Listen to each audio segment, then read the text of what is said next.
It's okay. We I'm can also trying probably- to find my audio adapter thingy because this is the first session back from being on the road, and I need to get think- the music hooked up. Well, okay. While you get that, Nico, how long do you think you're gonna be? Like 5 minutes till I get home.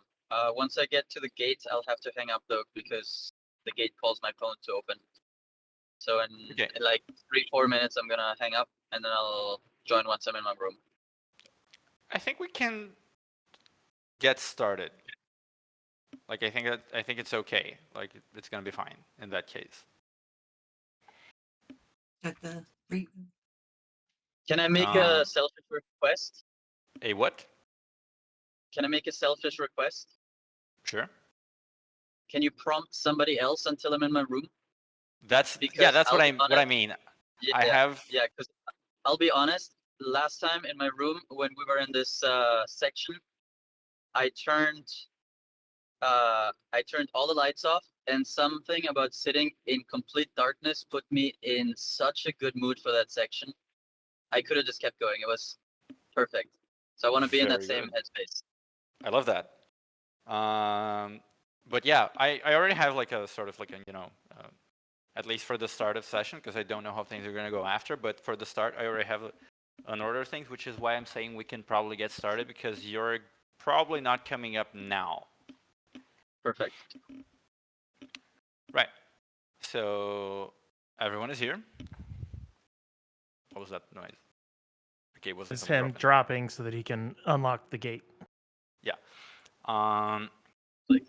So on our last session, mostly resolving the aftermath of the battle and the whole incident at the Maximoff Manor, you brought Penelope to the other side. There was sort of like a makeshift trial held for her.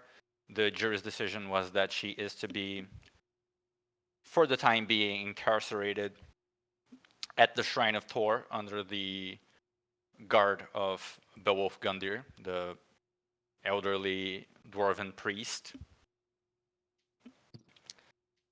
To make a long story short, like a lot was debated regarding that.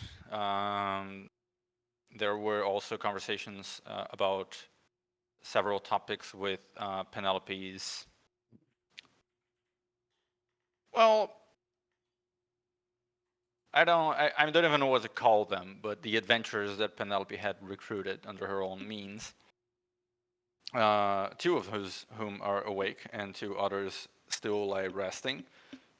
Some things were also cleared up with Lucina again, which seemingly has put her and the party, or at least most of the party, in a decent relationship again, although she has also given a very stern warning about not trampling over her decisions in the future. In the meanwhile, Noah had his own little existential crisis journey, all on his own, which none of you currently know anything about. And as we left off our last session, Rollo was sleeping at the other side on the same room as Kayla. Lilia and Luna had left to look for Noah, who is currently over the city walls, brooding. And Mizell was enthralled by a very peculiar door. Poor innocent Mizell was told to watch over the kids and then get abducted by a door. True. We had left off the session as Mizell opened the door to walk into whatever was waiting for them there. And to start things off in this session, Rala, what are you dreaming about?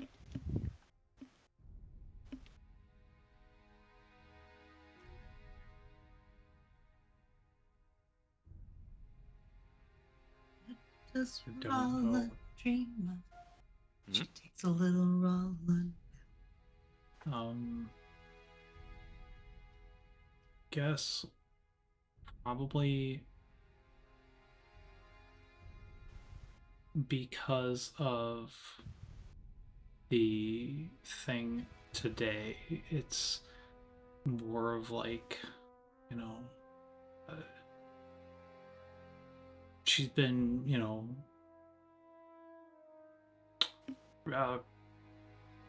okay, we'll go with she's having a dream about, rescuing a princess from a castle, a very like adventurous sort of thing that would obviously be in like a trashy young adult novel that she read. All right. Do you have companions on this quest?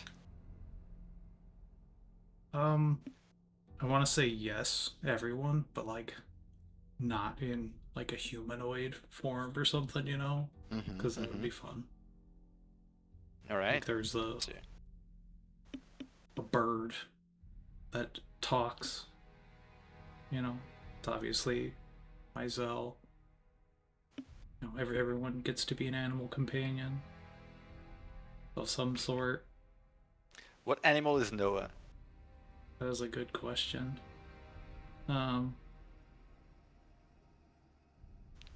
It's like a snow fairy. I wanted to stay like a snowman, but that's obviously not an animal. Just like an inanimate snowman. Yeah, Everyone else is doing things, and it's just. What's the thing from Frozen? I've never seen it, so. Olaf? I guess. Yeah, he's a snowman. He's a talking Snowman, Olaf, yes. So. I was gonna say that Noah's probably like either like a rat or an insect or something like that, something so inconsequential. She doesn't. Oh, that's a good one. Like a snow ermine. Mm-hmm. Yeah, that's what Right. I think of. Possum. It's like a little snow mammal. Okay. The night has been going quite peacefully for Rella as she dreams of an adventure that was even more fantastic than the one she did indeed live a few hours ago.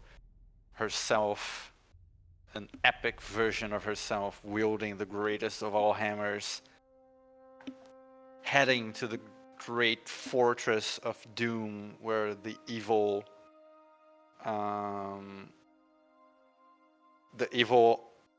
R-rated witch is not R-rated witch, M-rated witch is holding the princess captive, and Rala with her trusty hammer and her 4 magical animal sidekicks head in and fight through each of the witches' dastardly lieutenants until she can get to the princess and finally be reunited with her, and everything heads to a magnificent,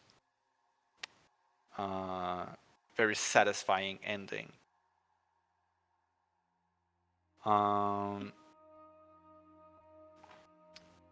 As we leave off, Rala sleeping there peacefully in her room. We will go to, after I finish getting distracted by this bunch of dice rolling in my screen. Are you done? Yeah. Okay. You said I could take a short rest, and I didn't roll the hit dice till now. I was also going to ask, could me and Lilia take a short rest since we didn't really do anything? If you think you would have been resting while things were going on with the trial at the other side, you can get one. Well, it definitely was. I literally sent Lilia away, so. They failed, and so will you. Please, not today.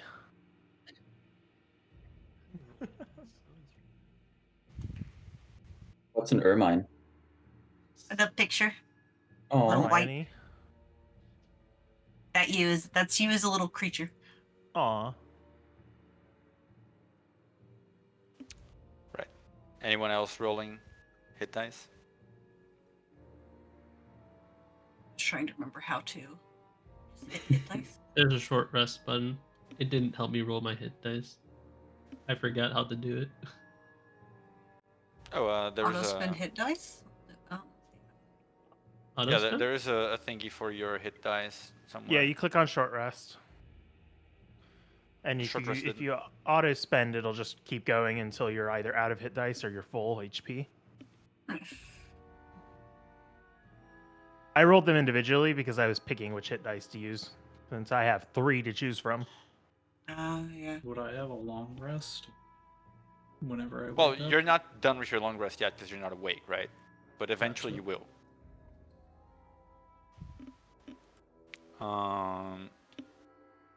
Okay, so rolling being over.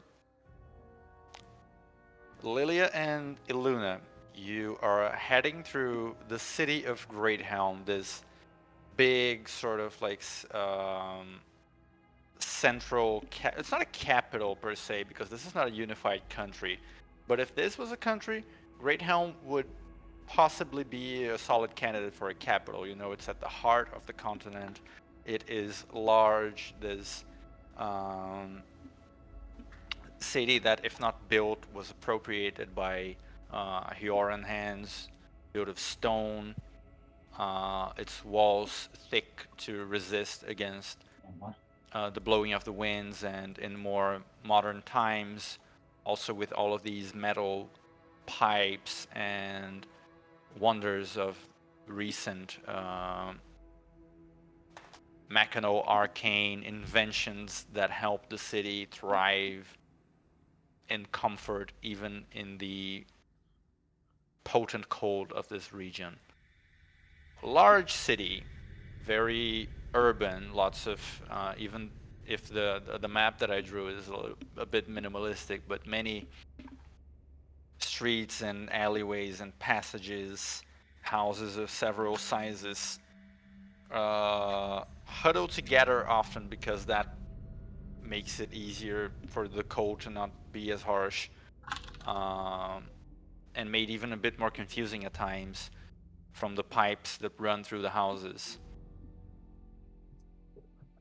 It is very, very early morning. The sun is not shining quite yet, but the beginning traces of faint golden in the skyline are beginning to show themselves.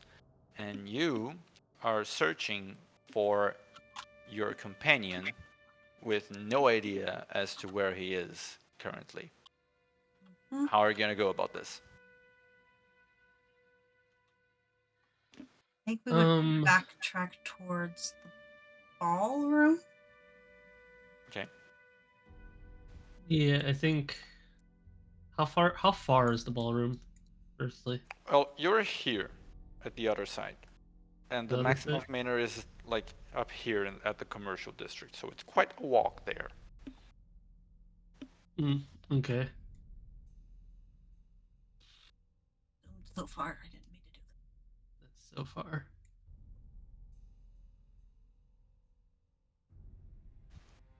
I think we just. I think I'll. What time is it? Well, it's, I'm 4 a.m. without giving like precise numbers, but it is very early morning. The sky is beginning to clear up. It's beginning to light up from the complete pitch darkness of night. Only I know exactly what time it is. Yes, exactly. So I'm not going to give you a time, but it is like just before, not just before, but I see heading light when I towards should be daybreak. sleeping. Yes, heading towards daybreak. Okay. I think heading up towards the commercial district where the house was, maybe sort of finding any guards and asking if they saw. I mean, Noah's pretty, He's wearing a crown. and he has two-toned hair. I don't know how common that is, but like. Okay. I want either of you to give me an investigation check using either intelligence or charisma. I shot you a message, dear DM. Oh, I had not seen that. No, just now. Just And imagining Lilia going up to someone and saying, "Y'all see a white boy with two-tone hair and a crown?" Now see this white boy over here. He's got like this two-tone hair. It's got on one half it's like whitish, and on the other half it's like I don't know, like purpley lavender. Is Lilia helping me, or is this a straight roll? If Lilia has proficiency in investigation, she can help. If not, then I have proficiency in persuasion. Can I do persuasion then instead? Persuasion. I Like will there's allow like a Lilia guard to that's roll like persuasion as well. So it's not a help action, but I will allow her to make her own roll. And okay. better. So to be direct here, it has been several hours since you parted from Noah, and therefore several hours since Noah left the premises here. You have no clue and no leads on where Noah has gone to. This is a large city, and you know, as this investigation check is not like a moment thing. It's you spending an amount of time searching for Noah and looking for him in the places that you may deduce that he has been to, or in Lilia's case, like trying to convince the guards to give you information on this. But this is looking for a needle in a haystack, or to put it more in Noah terms, perhaps looking for a flake small in a gem blizzard. a flake in a blizzard. That's actually really good. I was gonna say a gem in a snow pile, but damn. That's really fucking good. You're It welcome. is. I'm still waiting can for you have to that run a one. game yourself sometime. It's too good. I am too fucking busy. It's awful. One day I'll have free time.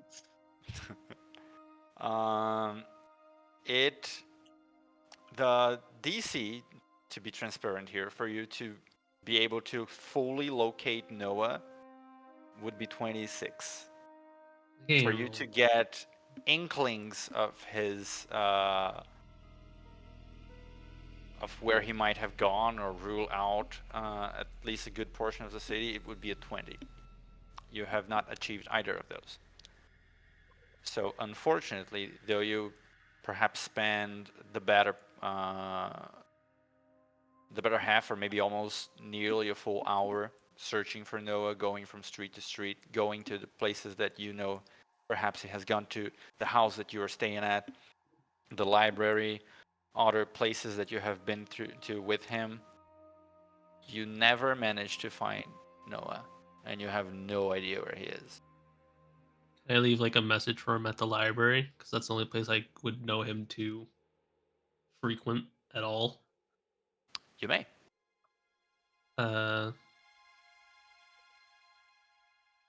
Do this on the spot.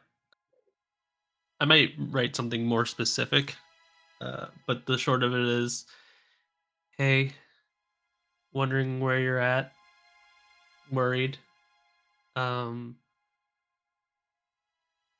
Something's happening with Rala's friend. She is a demon. A literal ellipses in the letter. A lot's happening, but we figured out what we're doing with Penny. You let him know we miss him? Say what? Can you let him know we miss him? Yeah. Is that too weird to put in the letter? No, that's perfectly wonderful to put into a letter, actually. I don't know. It's just weird for him to go off. Yeah. Miss you. Keena's calmed down a bit too. I think we should plan at you two together talk, but at least let me try to explain her point of view.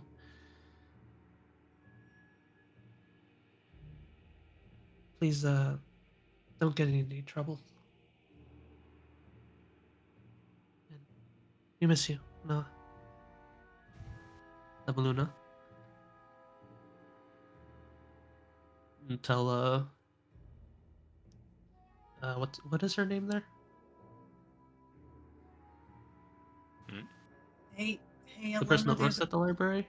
there's a small problem with that note. Huh? I was not going to be able to read it. I really want to. As Aluna's writing that, she says quietly under her breath, I was like, I'm going to kill Marco Wintran. If you see him, just let him know we're looking for him. Her name is Bobina also. Yes. Is she even there? How, like, isn't it still pretty early? I can't tell her all those things, so I'll give her. Okay, just say, Bobina, we're looking for Noah. If he comes back here, please Tell tell him we him. miss him and that we love him. Well, Aluna and Lilia loves him. They cannot put words in Rala or Myzel's mouths. Fuck you guys. What? No.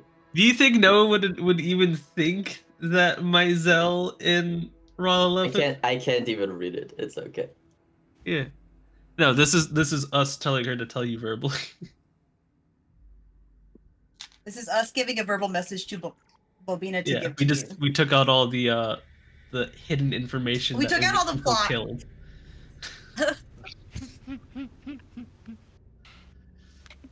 I guess we head back after that. I don't think we can spend another hour searching, unless Lilia feels differently. I'm probably gonna keep looking for a while. Okay. I'll take the. Do you want to take the streets or the roofs? I think if you can, you should probably get up high. Can do.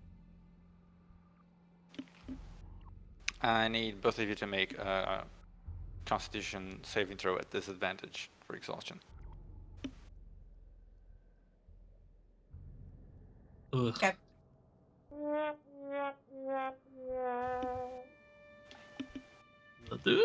Oh, it's disadvantage. Fuck. Yeah, disadvantage. I didn't even need to roll disadvantage. It's fine. I did it so good on my first roll. I didn't even have to. Honestly, yeah, you rolled so Not bad to, on your like, first be roll. so I forgot impressive, it was but, a like- disadvantage. Yeah, Luna can push through pretty well, even though it has been a very tiresome day. But as for Lilia, with all of the fighting, all of the socializing, especially, like I imagine like your social battery runs out about 5 times earlier than your physical battery. Yeah. It's been rough, and you start to feel the toll of it. You take a level of exhaustion. But are you going to continue looking for how long?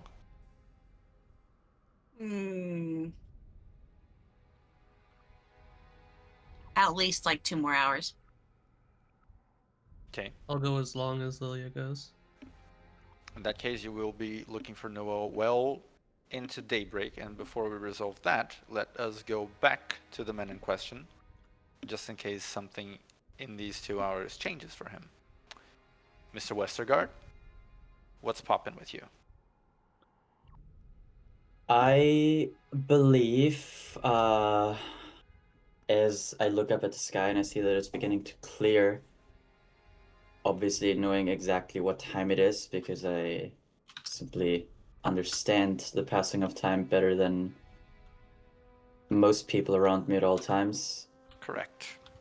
I will just remain a few more moments, wait for the sun to rise completely before I turn away from it, and will descend down the stairs again back toward the city.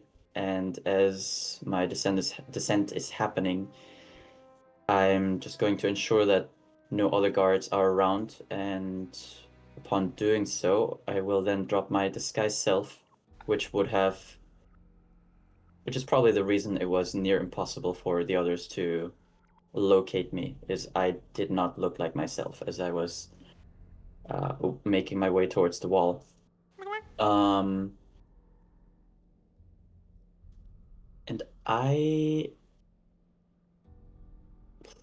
it's tricky because I don't really have anywhere to go.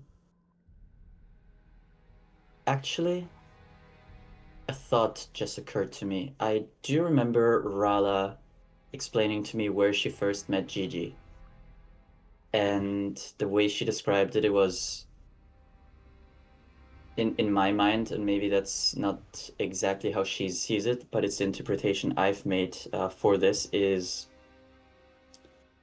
it seems like a safe space in a way. It's quiet, probably secluded in some ways, and I'd like to try and find that corner of the city and just make my way there and see what is there. All right. Roll an investigation check of your own then. 20. With a good amount of logic, you quickly deduce that Ralla's sort of like secret spot that she worked with Kayla in was probably near the Frosty Ends. That's where people that don't have like a lot in life normally gather. If not in the Frosty Ends themselves, then at least like in the neighboring region. You head there, and you see many alleyways. The sun has just risen. It is a Monday, so plenty of people are beginning to leave their homes and head for work. Shops are starting to, slowly, they're not open for business yet, but doors are being opened and yawning merchants leave the entranceways to clear a bit of dust or snow off of the entrance, put some shelves on display. Many of them holding like bagels and other things that they are having for breakfast while they get things ready to run. You find in the Frosty Ends several alleyways with the potential to be the place that you are looking for, but you don't see any that has obvious markings that would say this is the exact one. None of them have like, a pile of scrap or a workshop, a laboratory, anything of that nature that would tell you, aha, this is certainly the place.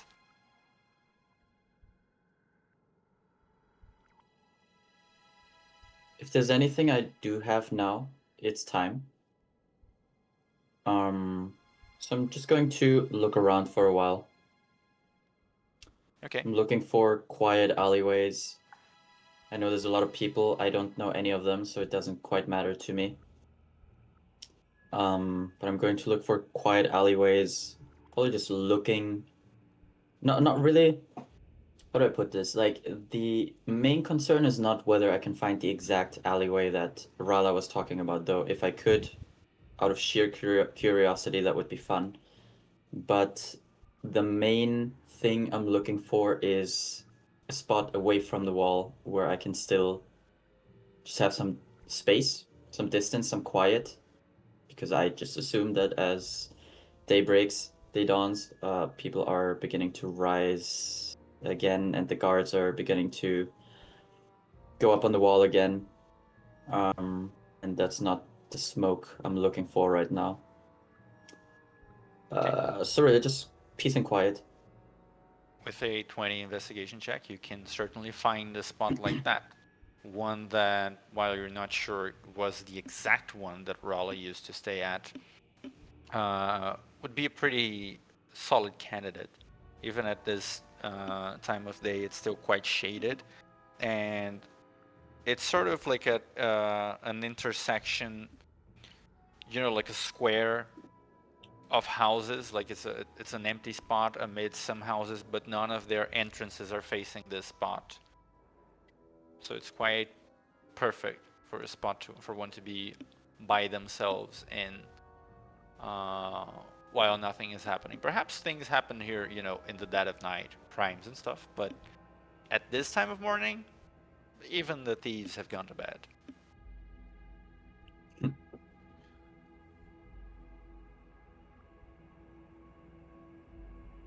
So yeah, I'm looking for a space where I can continue to think. I do wonder. Nobody in the party really has sending.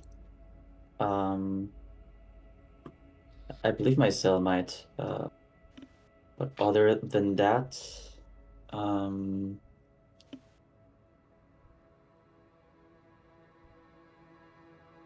going to use ascending.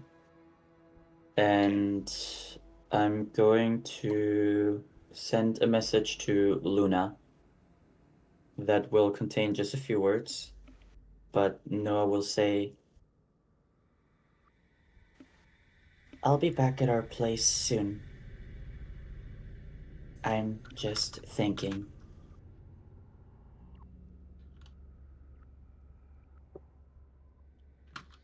Typing out a response already.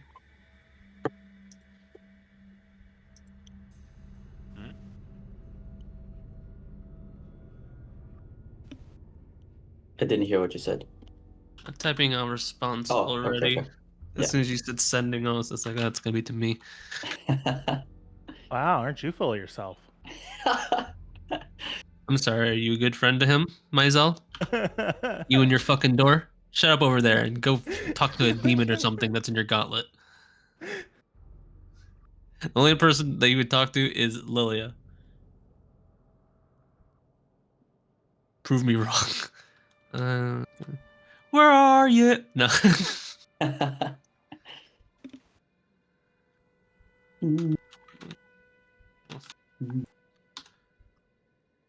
How do I get a fellow DM here? How do I get to... When I click the spell, it sends the description. It doesn't actually cast. Like, it doesn't actually consume a spell slot. You just How do uncheck the option that says consume spell slot. Uncheck. When you click edit. when you click the spell, it'll say, "Do you want to consume the spell slot?" It didn't. It always has for me. It Guild does that Shield. for me with spells that I can upcast, but it doesn't do it for most others. Yeah, when I cast spells on ID at least, like it always goes like, oh, what spell are you casting it at? Do you want to consume the spell Yeah. slot? And Guild it issue. already kind of like just does that. Just give yourself the slot back. No, I'll just remove it. Oh, what? Did I? No, it didn't consume it, is what I'm asking. Oh, then you So probably like on your sheet, it's not set to consume anything. That's weird. I'll ask. When you go to edit, go to consumption and see if it says spell slot.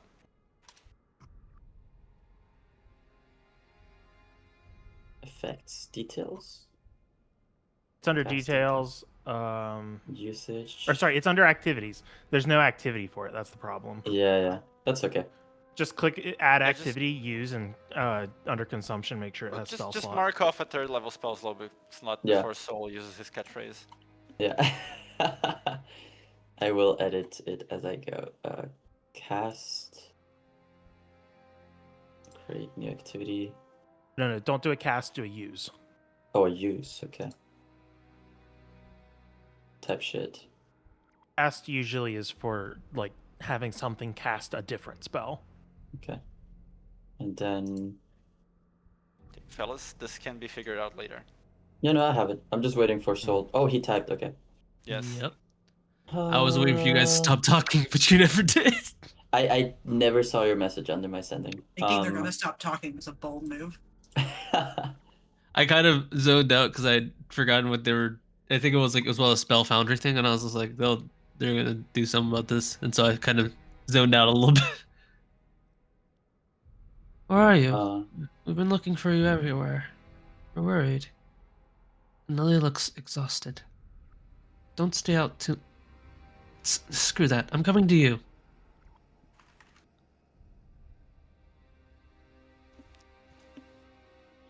Well.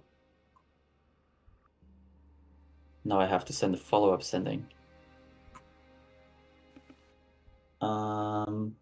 Would you mind actually rolling me a persuasion check? Sure. I'm gonna make it, if DM doesn't mind, I'm just gonna ask No, for it's fine. 12. Yeah. It was in the follow-up sending.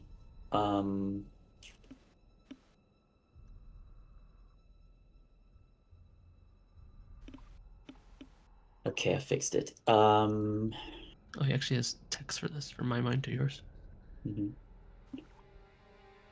I will say I'm in the Frosty Ends. I was looking for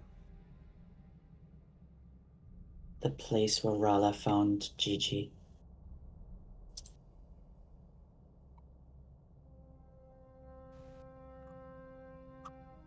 Long pause.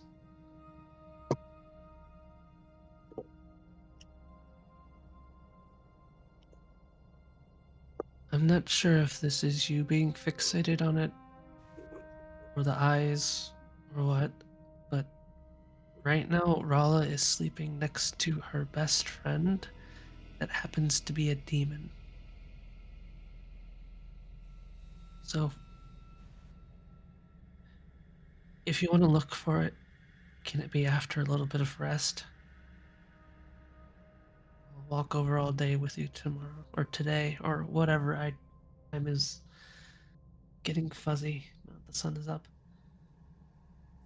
But she's not safe, and we only have Maizel looking after her right now. 25 words was somewhere in there. Oh, yeah. The Whoopsie. voicemail is full. I don't. It's fine. Mm-hmm. The vibe of that is sent. I hate having to count words for sending as well, so it's kind of like, okay. Yeah, it's not Unless paragraph it's Jester, then 12. it's funny. Yeah, exactly. I hate it for everybody except Chester. I was just gotta say the same thing. So good. But yeah, I'll just be waiting. I mean, I received the message. I suppose I could send a follow-up, but I am going to be honest, I don't want to. And so I'm just going to leave it at what you've responded. I've said my piece, and I'll wait. I'll tell Lilia, stopping her from jumping loose. He's at the frosty end. All right. Well, let's head that way then. We'll find him over there. You're right. Look tired. It's all right. We got to get him back with us too. Right. All right, let's go. Right to the frosty ends, try to find Noah. Okay. It's not like a clear shot since you didn't have like exact directions, but with Noah mentioned that he was at the frosty ends, and just the general intuition of where the kind of place that he might be in, like secluded on his lonesome. Takes you like a little bit of time, but you do manage to find him. You reach a dark, secluded alleyway.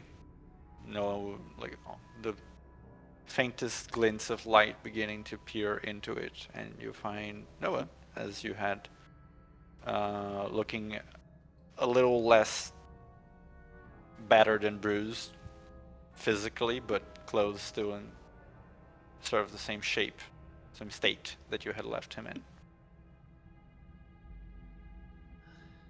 Ah, there you are. Kind of like runs over. Oh, thank God you're okay.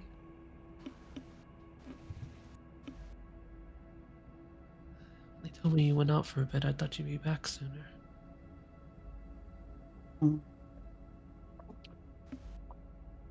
I had some thinking to do, and I'll admit,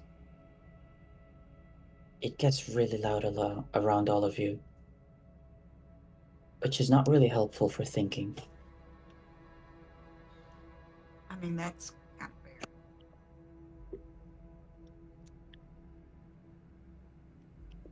I can understand that. But if you could, at least just keep something around so I can get in contact with you easier.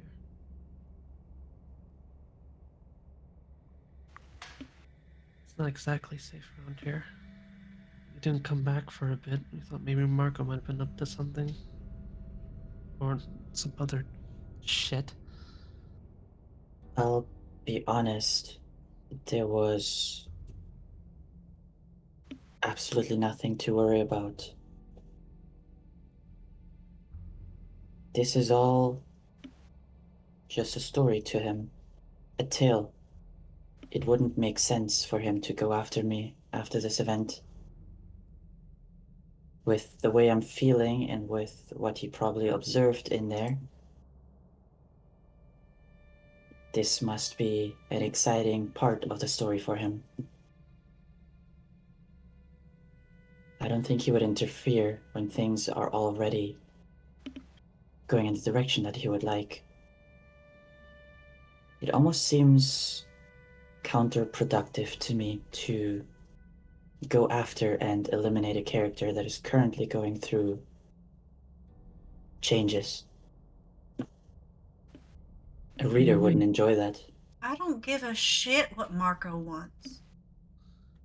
What do you Well, want? neither do I, but understanding the mind of your enemy is an important part of...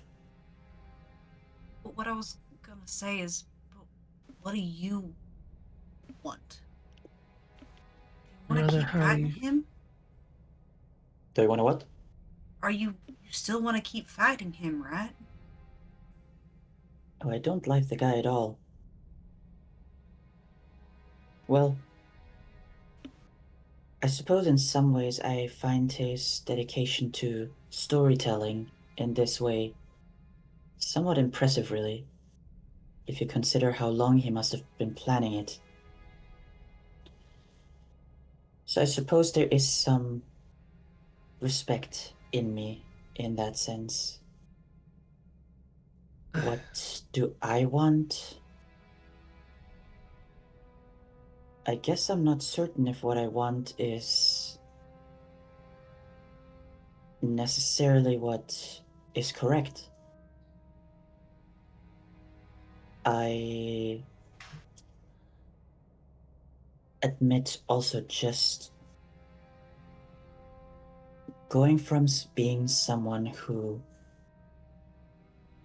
had no consciousness at first to then having consciousness but limited understanding of the world around himself, and now progressing on this path of being someone who attempts to understand others and himself as well, has been jarring and became really overwhelming last night. I thought that the choice was obvious in terms of what to do. I thought that we all had come to a mutual agreement in terms of what it is we believe is necessary for the city. And perhaps part of the way that I was made crawled back into my being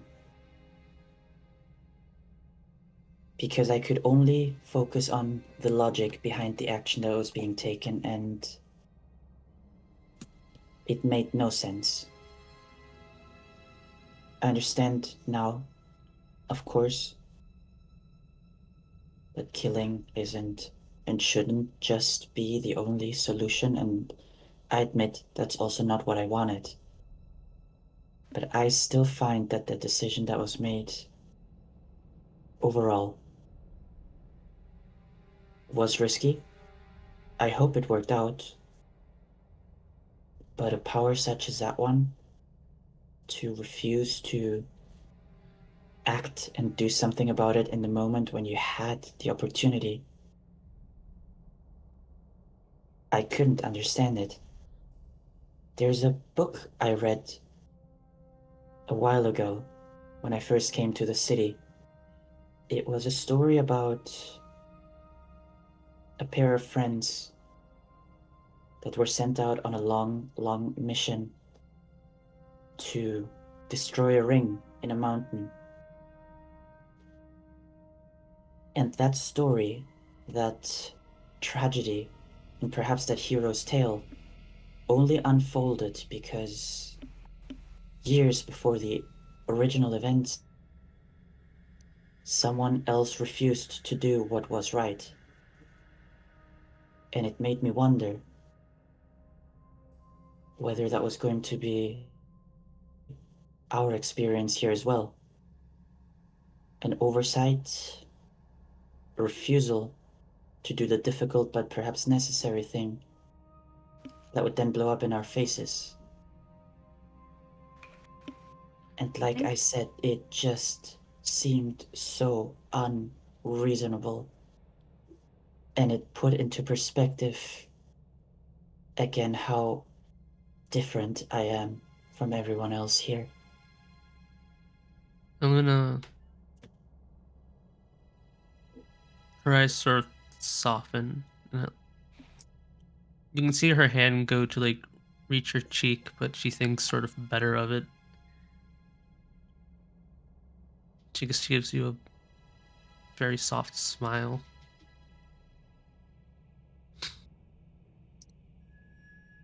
No, when you told me that you were going through changes and that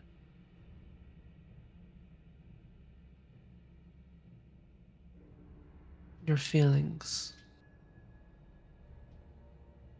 felt troubled, I was worried. Maybe you've reverted back to that person. The kind that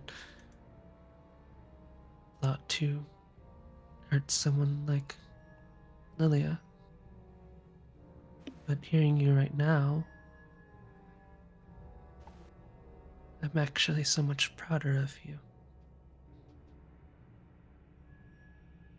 No, what you're talking about, it's not just you. Everyone. Me, Lilia, Mizell, Makina. We all struggle with that same thing. What is right? What makes sense? What's logical? Would it be easier or harder? Is she too powerful to be kept with those eyes? Life is so very complicated, Noah. I question decisions I make every single day. I tend to be confident, think that my ethics show and I'm consistent, but sometimes I'm not. It's hard. What you're struggling with is hard. And you wouldn't be troubled by it if you didn't want to do the right thing. But that's the rub, is what is right. How do we decide? Not gods. And to be honest, from what little I've seen of gods, I'm not exactly sure they have the answer either. Maybe they just have more information to work with.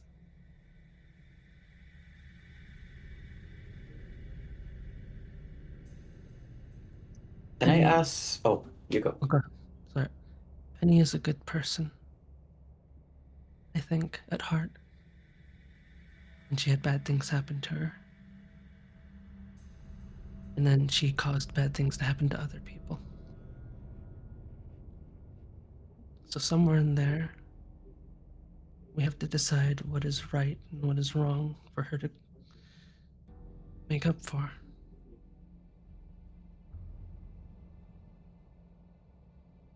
And it would probably be easier and safer to take her eyes away. It would be. And it's logical.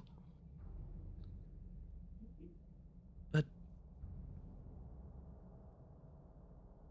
sometimes easy is not right. Sometimes taking the shortcut can mean doing wrong, and sometimes doing things the hard way are more dangerous. But sometimes that is the right thing, I think.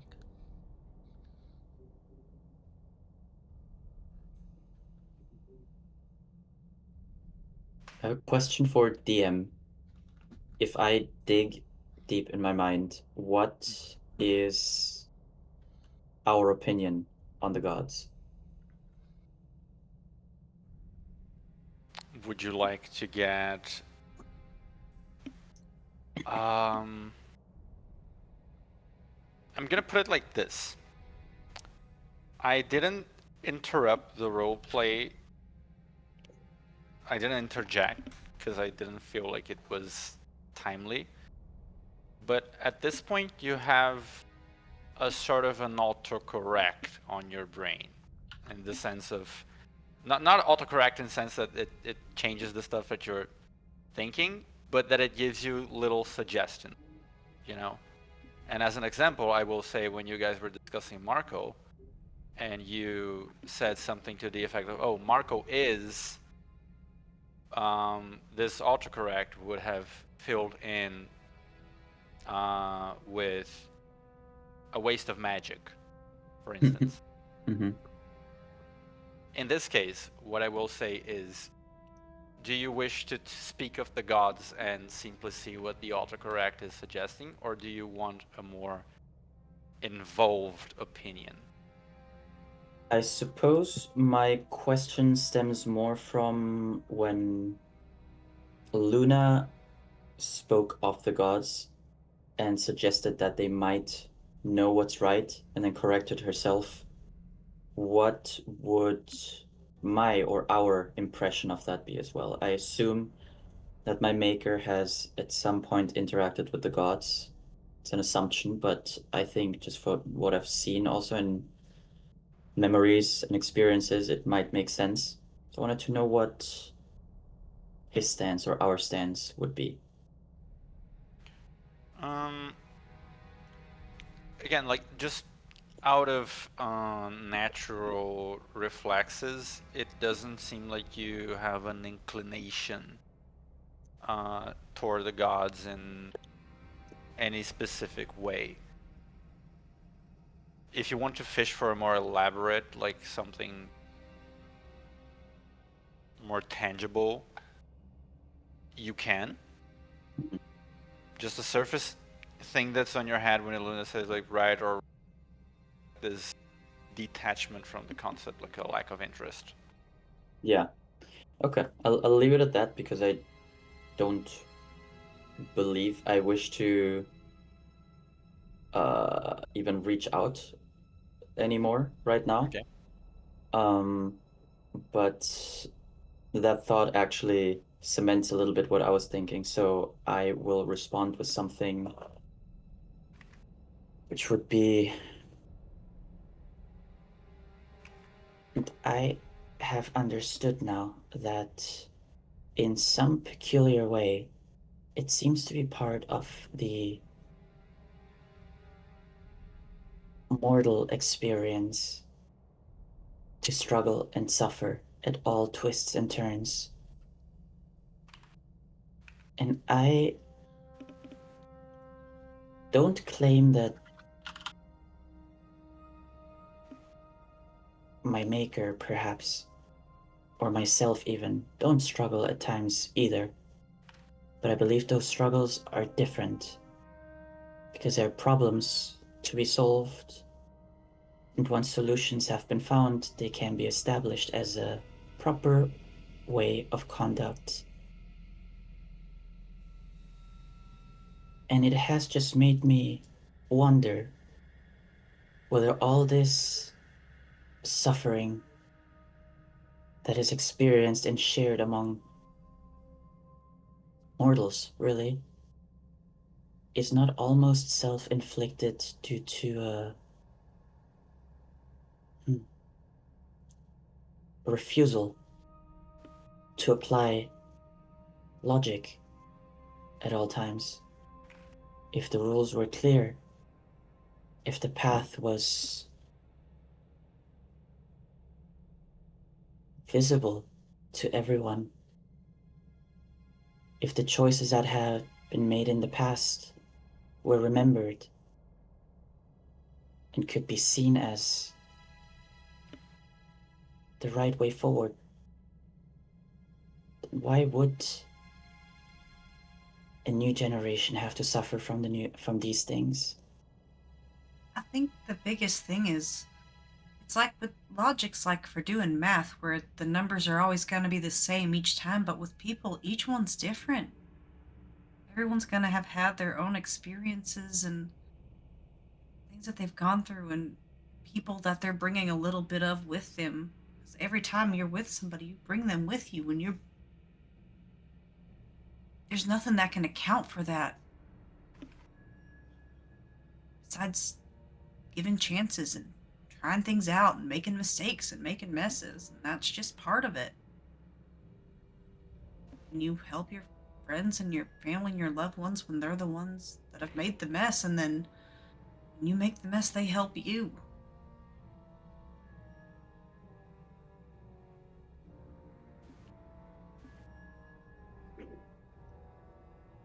It I has to just be hear, on you. I hear what you're saying, and believe me that I'm doing my very best to understand it and put myself in the shoes of you as well. But I'm not seeing a good reason for that to be the path that everybody chooses to walk. Can I ask you something? Yes. Why are you Or- trying to help save Great Helm?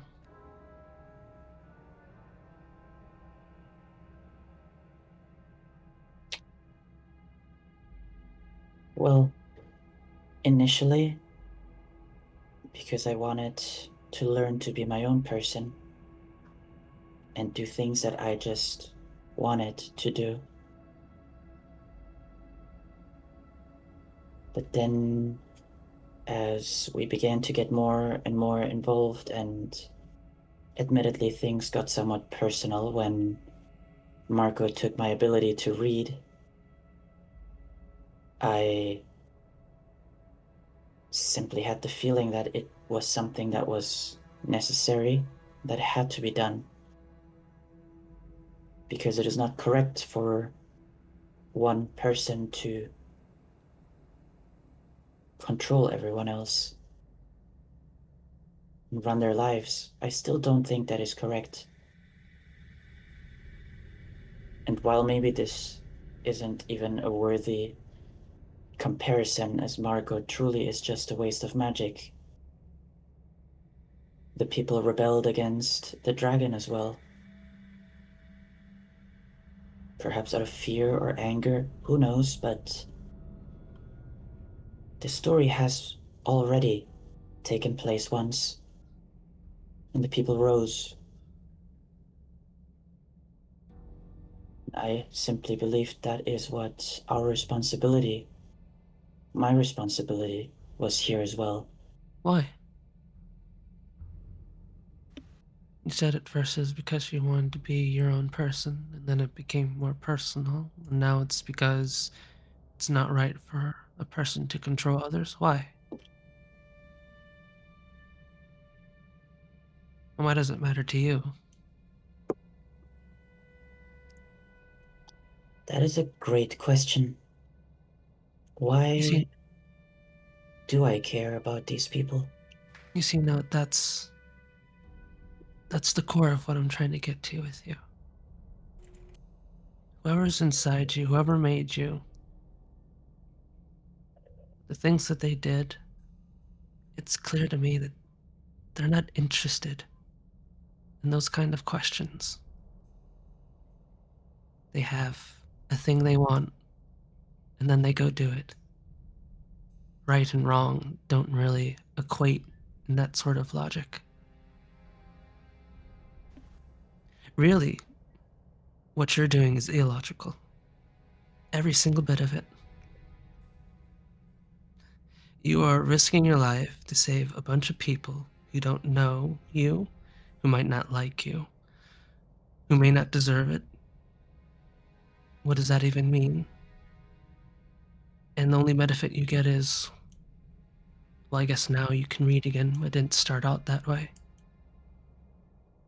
What? I don't live in this fragment. No. I travel around looking for lost artifacts. I don't have to be here. I could leave at any point and let the city die. It doesn't actually affect me. But I do it because it's kind. Because it's decent. It's not about winning. It's not about wanting to beat Marco, though I do want to. It's not about hating someone or wanting to blame someone. It's not because it's fun, because God knows it's not. And it's never easy. And it almost hardly ever works. I just want to save these people because it's right. I think. It'd be logical to Saved quit. me in the Wolfwood when you had no right to. You had no reason to.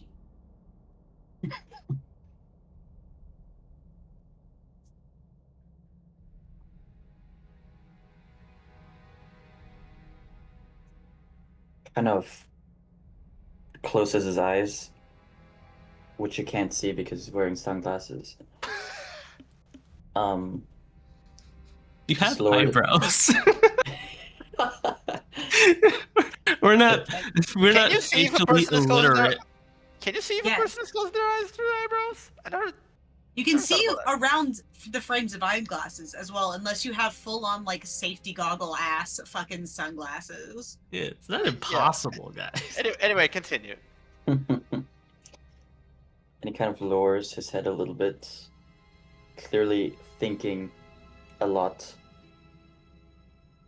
You can imagine there's probably a million thoughts going through his head.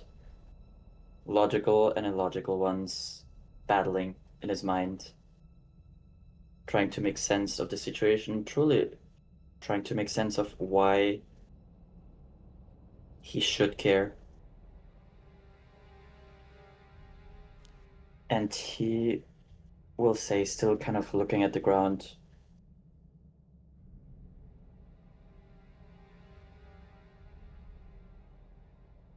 I think I understand what it is you're saying.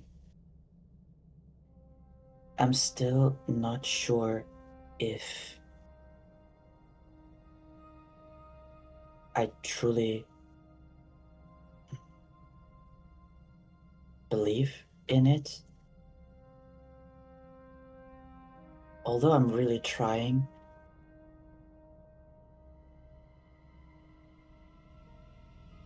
But there's such a loud voice in my head sometimes, and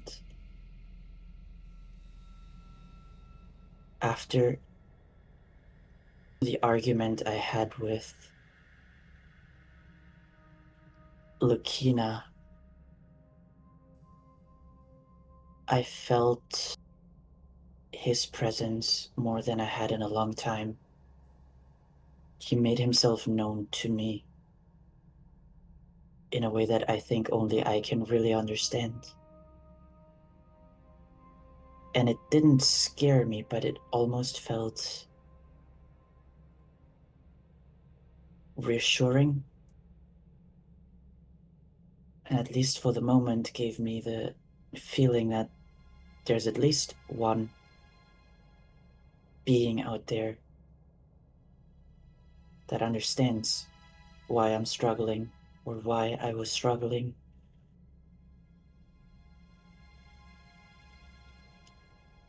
Do you think they understand why you're struggling? Or do you think it's logical for them to act that way? To take what they want? Well, I've made some peace with what I am. And don't argue with me now, please, but I was merely designed as a failsafe in case the main body does not survive. I'm a failed science experiment. Well, I guess actually a successful science experiment. I was an abandoned baby that got saved by the planet.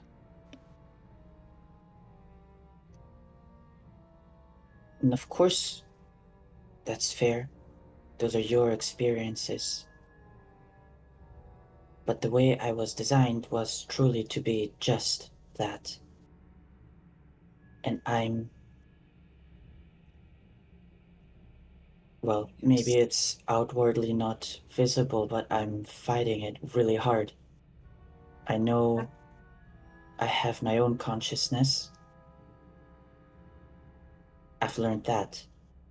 I know that I can make my own choices, although it sometimes, admittedly, hurts to go against the wishes of the one who made me. But I've learned that I can.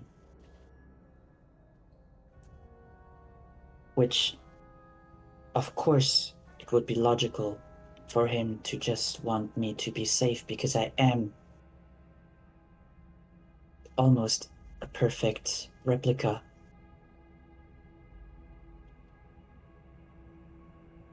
Can I hold your hand? It's cold. It's never bothered me before. You can. She holds your hand tightly.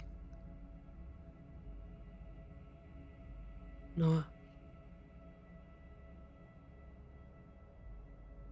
I don't say it enough because you do it so quietly. I'm very proud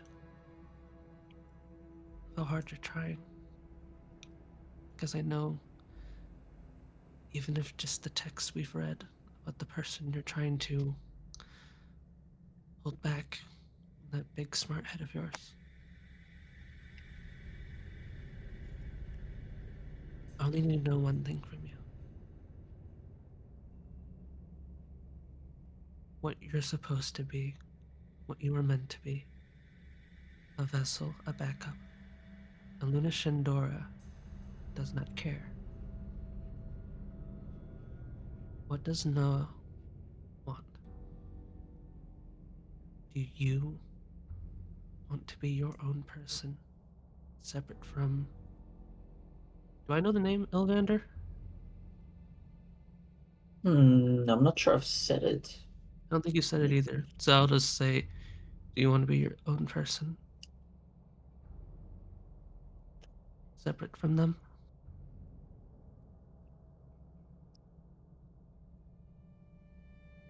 First impulse is to say no.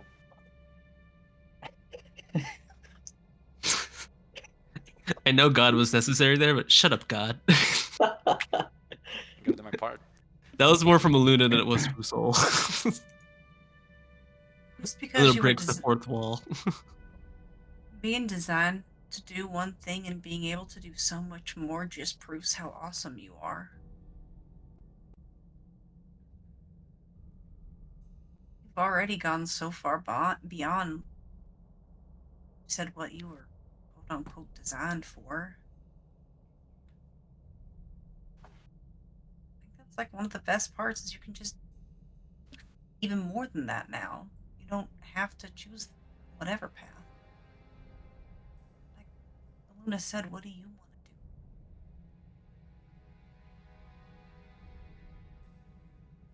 I think there's a longer pause.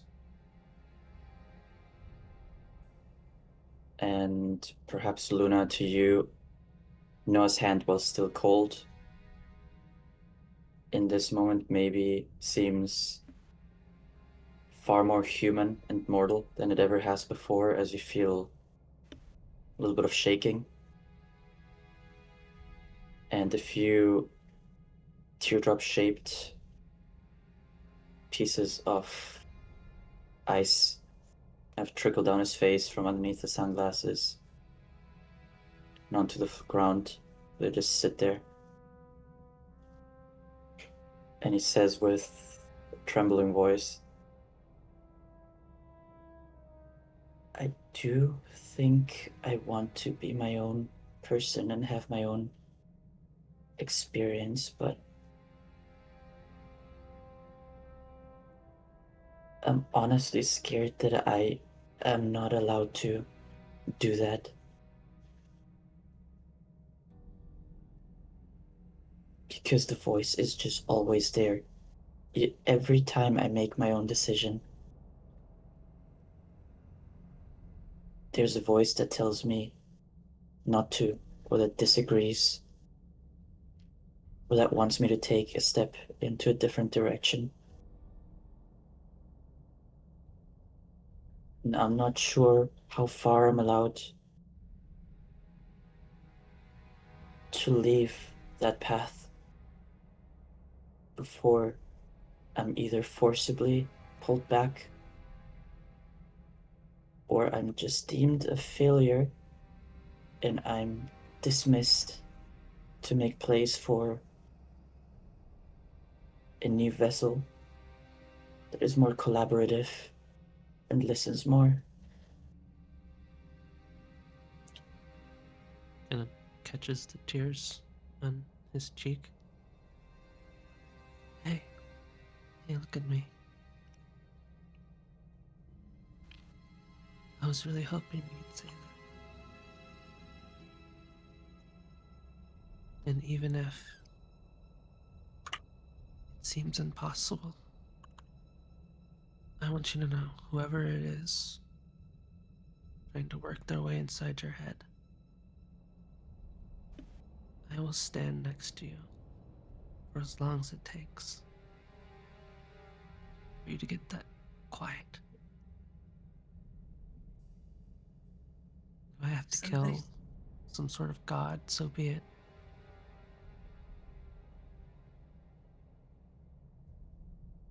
You don't have to do it alone.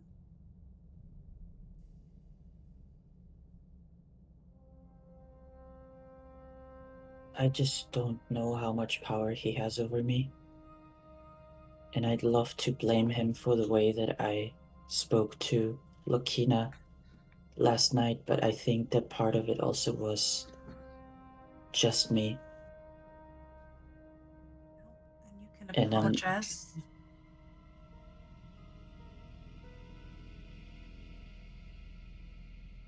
I do feel bad for the way that it went.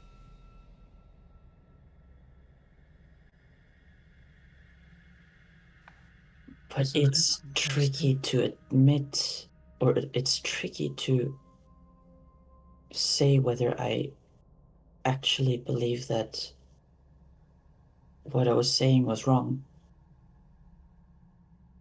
And I've been wanting to be friends with more people. I've been wanting to step outside my shell. And I really feel like I fucked up last night. I felt that way too. No, you don't always say you're sorry because you think you're wrong. You say you're sorry because of how you made a person feel. Because you hurt them. Whether you're right or wrong, it doesn't really matter if you hurt someone. It's not always about the thing. It's about what you felt. And if you can feel bad about that, I know for sure you're not the same as the person inside your head. You're always so scared of whether or not you can take that next step, or if they'll take it for you. But you stayed. And maybe it's because they don't think Marco is any consequence. Or maybe it's because you didn't want some good people to die because you disobeyed that prick's orders.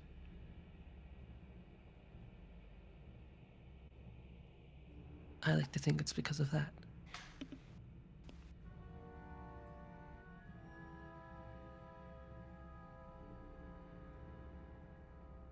His name is Ilvander, by the way.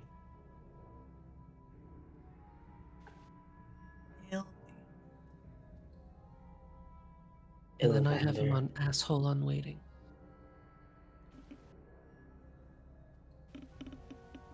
I think I made a bit of a mistake last night as well. Argument aside.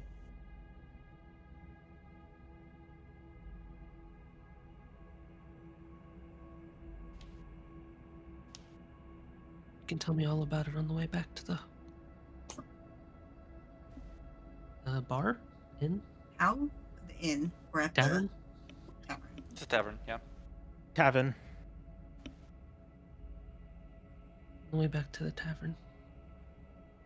I kind of want to tell you here, really quick. Okay.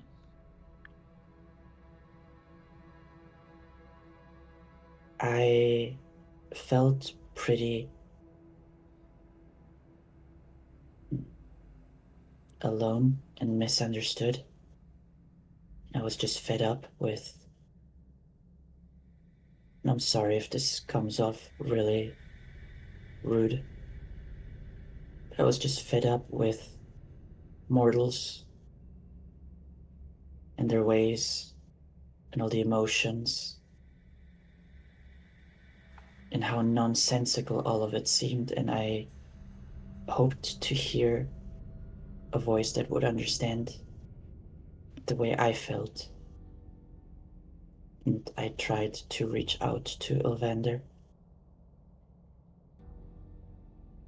Not really successfully. Because again, I got scared as the opportunity presented itself to me to really reach out and allow the communication to establish itself.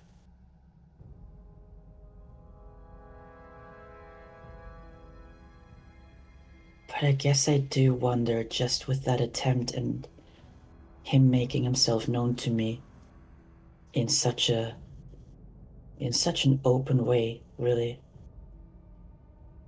I wonder how much of him has made his way back into my head and into the forefront of my thoughts now.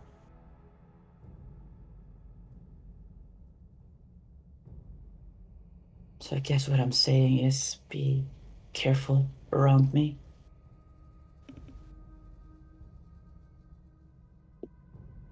Noah.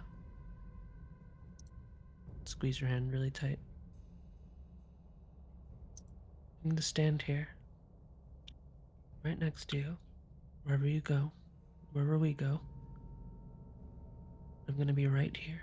And I'm going to fight for Noah. I'm going to fight for you until it kills me.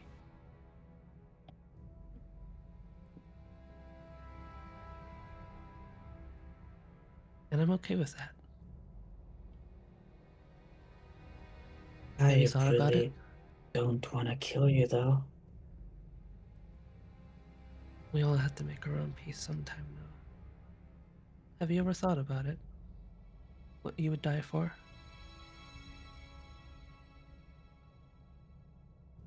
Not really. I've only been conscious for a few weeks, really. I've spent my time reading books, following the guidance of the voice inside my head, staying out of trouble, and then very quickly meeting you all and diving headfirst into all sorts of trouble that I'm constantly being reminded I should stay out of because it could cost me my life, and so I don't know what I would die for. I don't know that I want to or am allowed to die. It's never crossed my mind if there's something I'd be willing to give my life up for. It has never been an option, nor my choice. until just a couple of weeks ago, where I met you all my life, was not mine. My life was designed to be someone else's. And how many times have you brushed up beside death for the sake of someone else since then?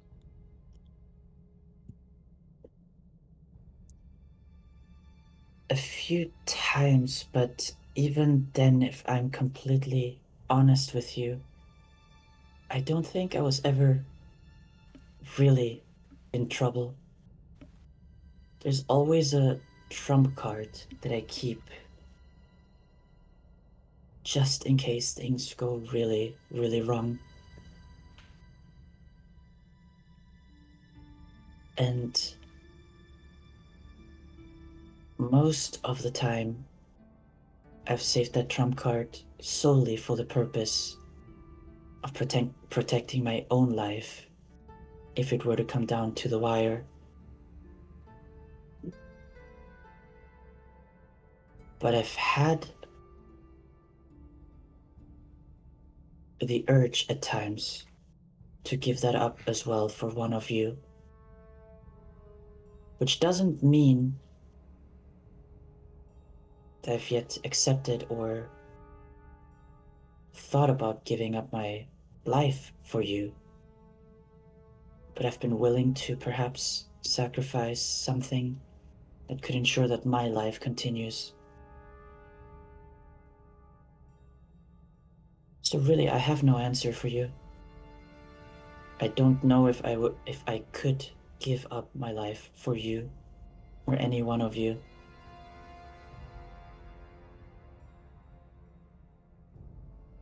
But at least some of the tools, I guess, that would protect me, I might be willing to give up.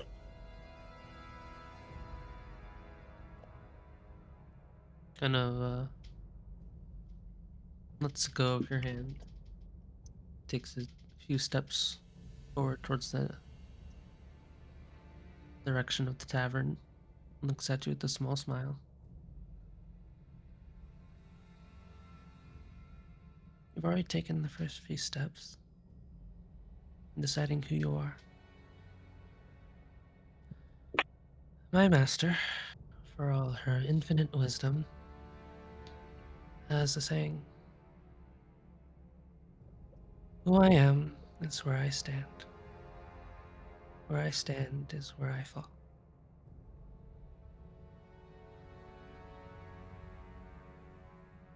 You have to choose one day, Noah. The type of person you want to be.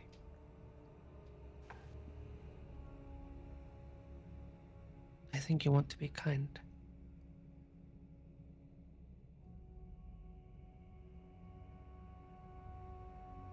I'm willing to stand here with you until the end to prove that. Maybe to you, maybe to myself. That Noah Westergaard is a person, not just some tool for a mage to fall back on.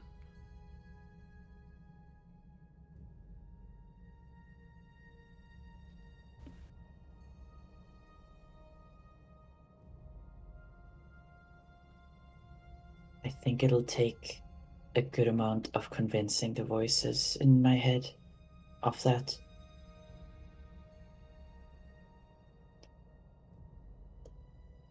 But I'm willing to give it a try for now. Still, just be careful, because I don't really know or understand what kind of power Ilvander holds over me. Kind of looks at you blankly. Nope. But you know, just the fact that when Marco crosses my mind, the immediate response of the voice inside me being waste of magic really indicates to me that whoever made me is far more powerful than whatever pesky little vampire it is we're dealing with here. So just be careful. For everyone's sake. I don't know if Ilvander likes books as much as Marco does, but if I were to write a story of this caliber, imagine how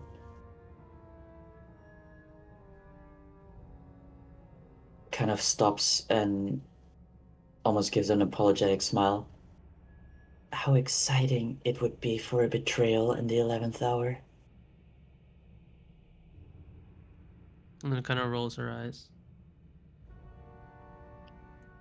You know what the problem with all you writers are? Everyone wants to rule the world. Everyone wants to be a god. Everyone wants to do this and that. Grimvar killed by some other gods that showed up. And now his story is that he's a convent. No matter how powerful or strong anyone is, eventually their story will end too. Maybe it won't be mine to do it. Maybe it'll be the next one. But that's Blythe. Eventually all tyranny comes to ends.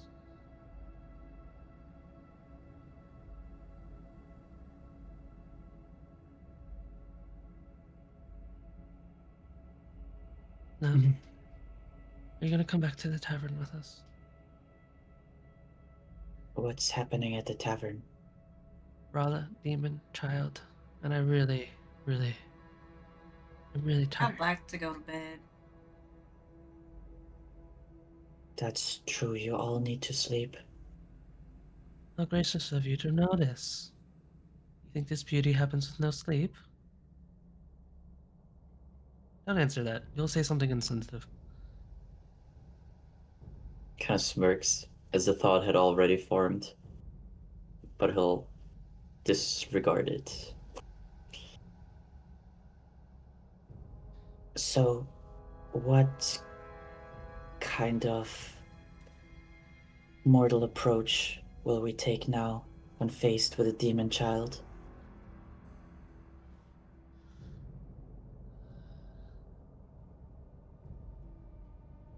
I know what logic suggests, but I assume that's not what needs to be done now. Give me a minute with Rala before I decide anything. See, the thing I'm learning as well is that while most adults are still incredibly unreasonable, children are an absolute disaster when it comes to that. Yeah. Yeah. Rala is smart but has so little control over her emotions still. Yeah. Can you imagine? Not liking me. Can you imagine what would happen if she found out that her one friend is a demon? You know, Hmm. I've been thinking about this constantly, and also trying to reassure you that I will be by your side regardless of whether or not you are a person or believe you're a person or not, and fight a potential god for you. So if you could use the very small emotional intelligence we've developed to realize, yes, I know, and let me toil in that silently, I would love you very, very much. I feel like Lilia pats Aluna on the head. I'm I will sorry. keep my opinions to myself for the time being.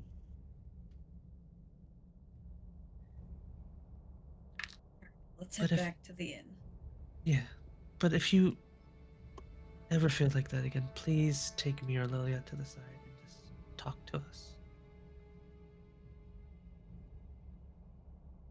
I won't even say anything. Just need someone to listen.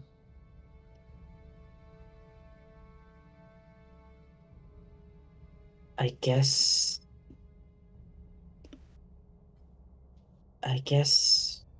that's a door we'll have to step through once it comes up.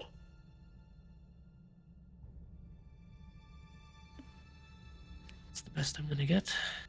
Segue to the door. Hello, window. For that, to the door. as you all begin your walk back, I need Constitution saving throws from everyone for exhaustion again. All three of you. Disadvantage again or regular roll? No. The other time it was a disadvantage just because you guys, I was basically giving you a disadvantage instead of just making you roll twice, but I have a question to that.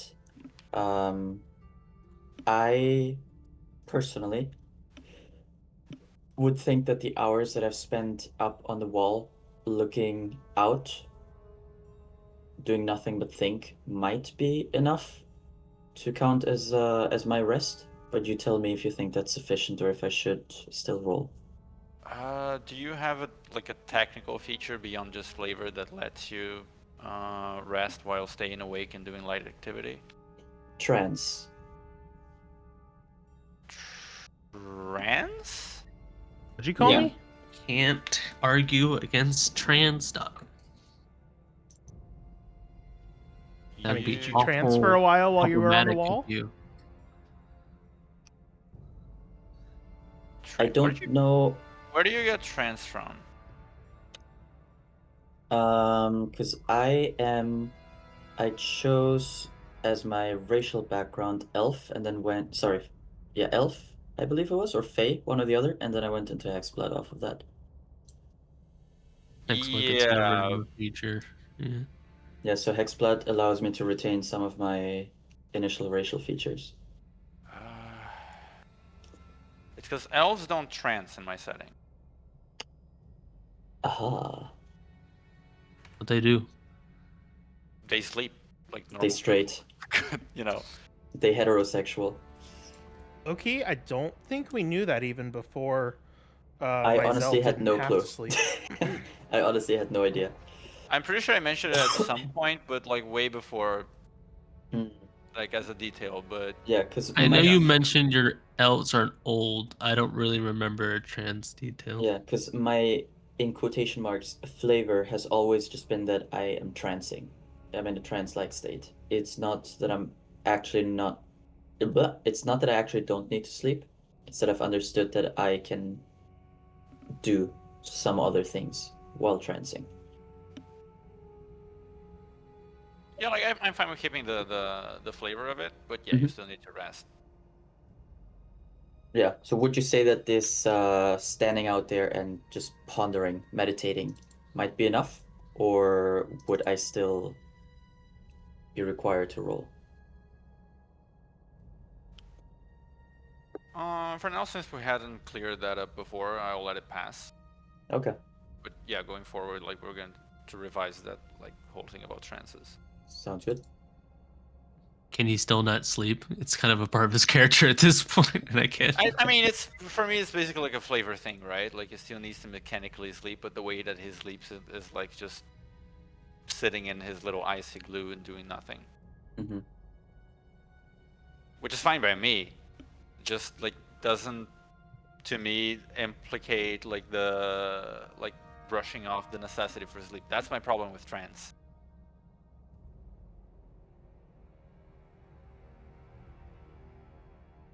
But anyway,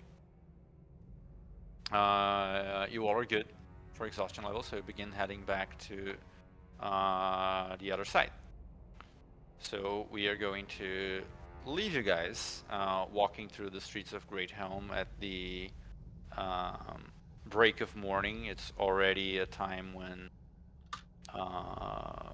stores and activities are picking up. Services are beginning to run around city. The town crier can be heard halfway across the city, beginning to groggily speak his utterances for the day. Throw And down at the hoedown. Good one, but he wouldn't report on it. No, it's not I public know. event. And we are going to return a little bit in time, technically, to visit what has happened, what has transpired over the night with another member of the party. Now, real quick, I know it's not ideal, but may I step away for a few minutes just to actually shower? Because I haven't had a chance. I shall be back. Don't want to know what's happening to my Zell? I'm dying to know, but I'm gonna be so honest, I feel disgusting. Yes, that's fine. Just yeah. I've been out since 7 in the morning and I You don't need to explain yourself, just go. I smell bad. Go shower, stinky boy!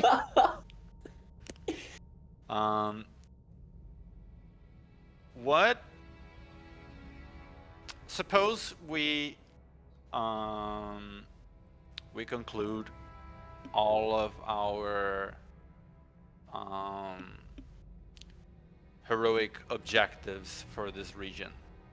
We have dispatched all the vampires that are dispatched. We have solved the issues that plague the land, and you now have the opportunity to just settle down and do something with your life, or achieve something. What would be the plan then?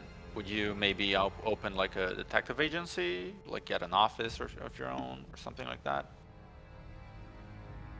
I think in a perfect world, my Zell would return to his family in the Feywild, having graduated from the university, and be kind of a master of magic and be able to help out people in the Fey, kind of bring a little bit of order to its chaos in like ways that are meaningful. Okay.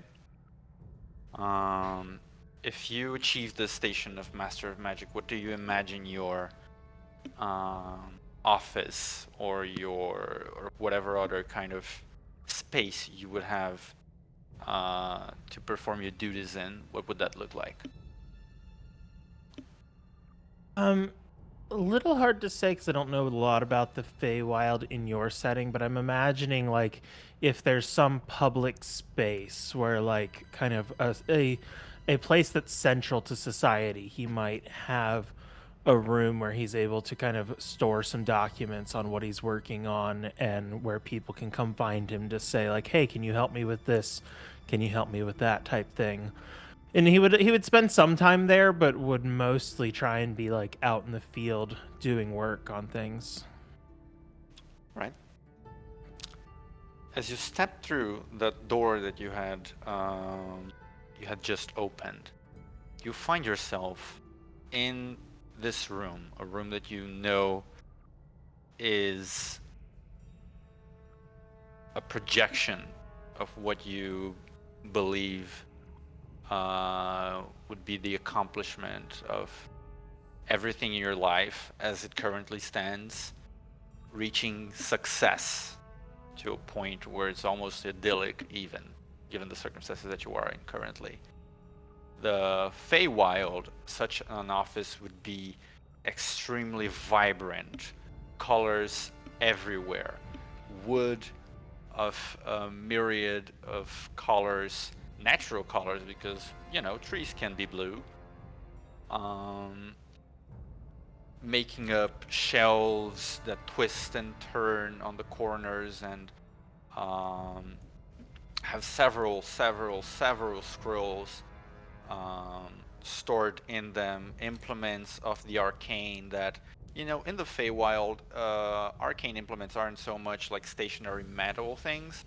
They are more like these wooden objects that are half alive, so they're never completely still. They're just like wiggling a little bit, ready to be activated at any point in time. As you arrive in this room, the back of it, which would be sort of like at the, if you were to be sitting at your desk, your back would be to this like large window looking outside at a landscape ever shifting, bubbles floating about as strange creatures that seem like a mix of several animals, like a pig with wings and sort of like a lion tail just flying through the window unbothered, and rainbows and multicolored mountains spreading out.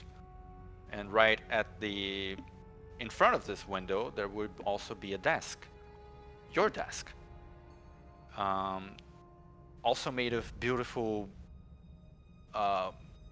purple and blue and red wood, not shaped like in a boring fashion, you know, it's more like in a wavy fashion. Of course there's a space where you can put papers and it wouldn't be that, you know, the paper wouldn't be hard to write in. There's like a sort of like an organized space in the middle, but other than that, like the make of it is just sprawling. The desk is kind of like chaotic with multiple levels where he can stash things in and out, and it still has a workspace, but it's very much kind of tailored to the way his mind is organized, and kind of it's got some of those chaotic elements of the Fae to it.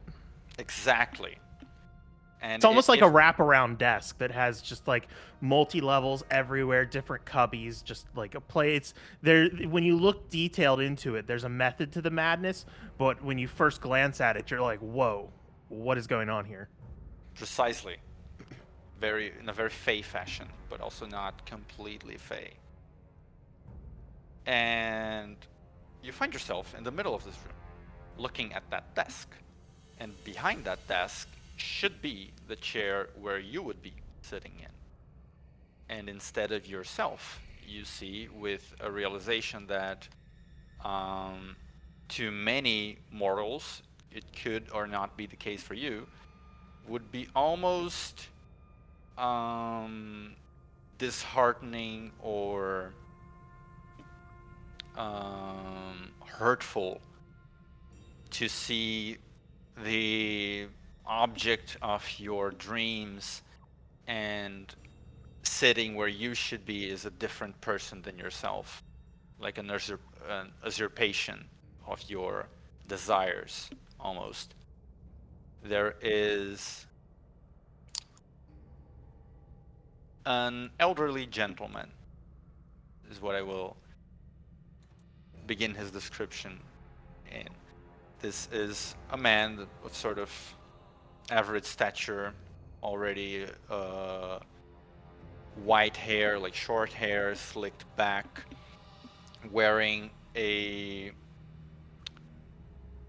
dark yellow shirt with a black vest, not black, a red sort of like velvety vest over it, and a black tuxedo overcoat. And it's a tuxedo not in a style that you had necessarily seen before as Maisel. It's like sort of like this Italian cut, very fancy, elegant dress. He has, you know, wrinkles to his face and a white mustache of the kind that, you know, a full mustache that kind of curves upward at the edges. Blue eyes, not pleasant, not unkind, but also not entirely warm. And just a sort of like half moon glasses, like silver rimmed glasses over them. All in all, very sort of like an older British gentleman air to him as you enter this room. And if you look around yourself, you can no longer see the door where you entered. You're just in the room right now with him, and sort of like he'd been glancing down at the stacks of papers that are, well, your papers that are in your desk. Sort of like looks up at you, and his hands are sort of fingers intertwined in front of himself, elbows resting on the table, and you see a couple of rings on his fingers. Oh, wonderful. You're here. Good evening. Sound like Marco? No. Oh, okay.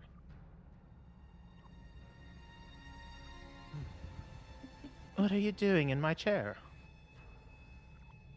Oh, this. Well, you'll excuse me. I mean no offense, but currently this is my chair. Your chair, should you wish to sit, and please do, make yourself at home, is right over there. And he points to a chair that is, there are a pair of chairs, sort of, for visits for people who come to consult in front of the table, and he's motioning for you to sit on one of them. Maizel kind of stands behind the chair and rests his hands on it, kind of still kind of curiosity, slight irritation, but not angry yet. Oh. Don't feel like sitting down? Talks could, take a while. Kind of slowly pull the chair back, sit in it, and place a hand somewhat possessively on the desk as he doesn't fully relax into the chair. He smiles, and as he does, it's this sort of, due to his mustache, it's that kind of smile where you can't see his mouth, actually, just see his face, like, curve upward, his eyes smiling all together as the wrinkles to the sides of them bend themselves as well. Good. Well, it's a pleasure to meet you, Mr. Maizel von Windblumer. The first time we're meeting.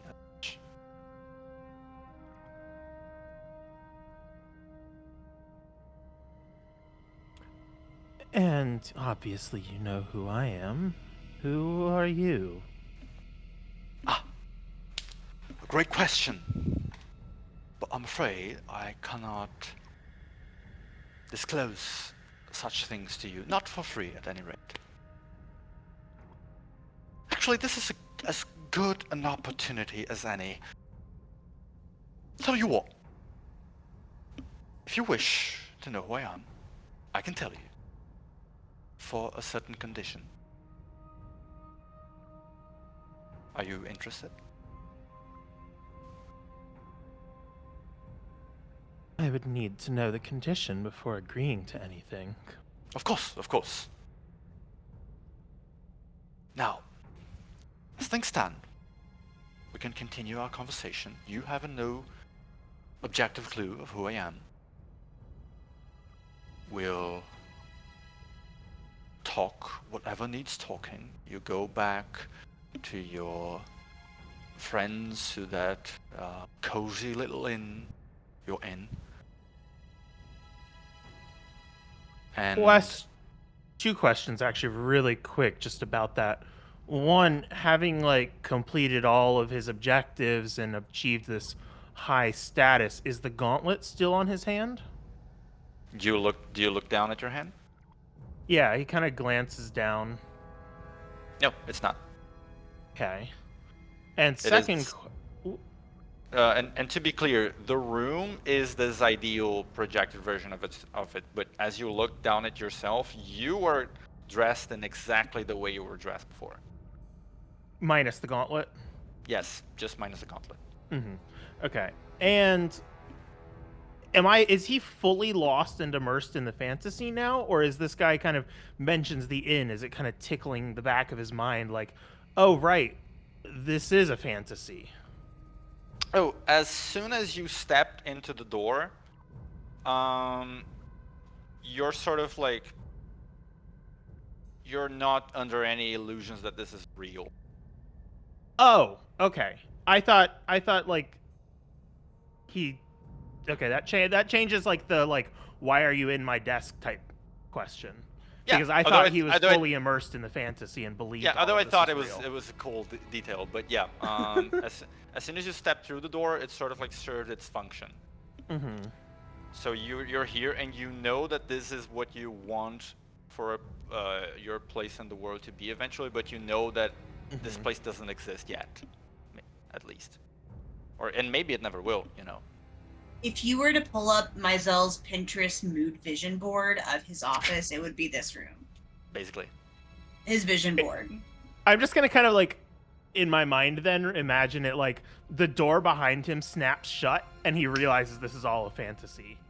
Yes, that's basically it.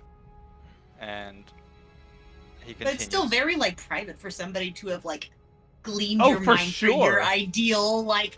That's Right? still your desk. What the fuck are you doing in it? Why are you in it? Yeah, that's true, what I it's mean. true. Like, you know, you don't even have this yet, and he is already. It may have changed the He's already context of usurped why it. you were saying it, but it has not Mhm. changed that was a dope Yes. thing to say. Yeah. And as he continues, like, and when we're done, you can go back to your friends, back to that cozy inn that you're at, and bring to them all of the topics we've discussed here, the details, whatever you wish. Or I could tell you right now who I am. Full introduction.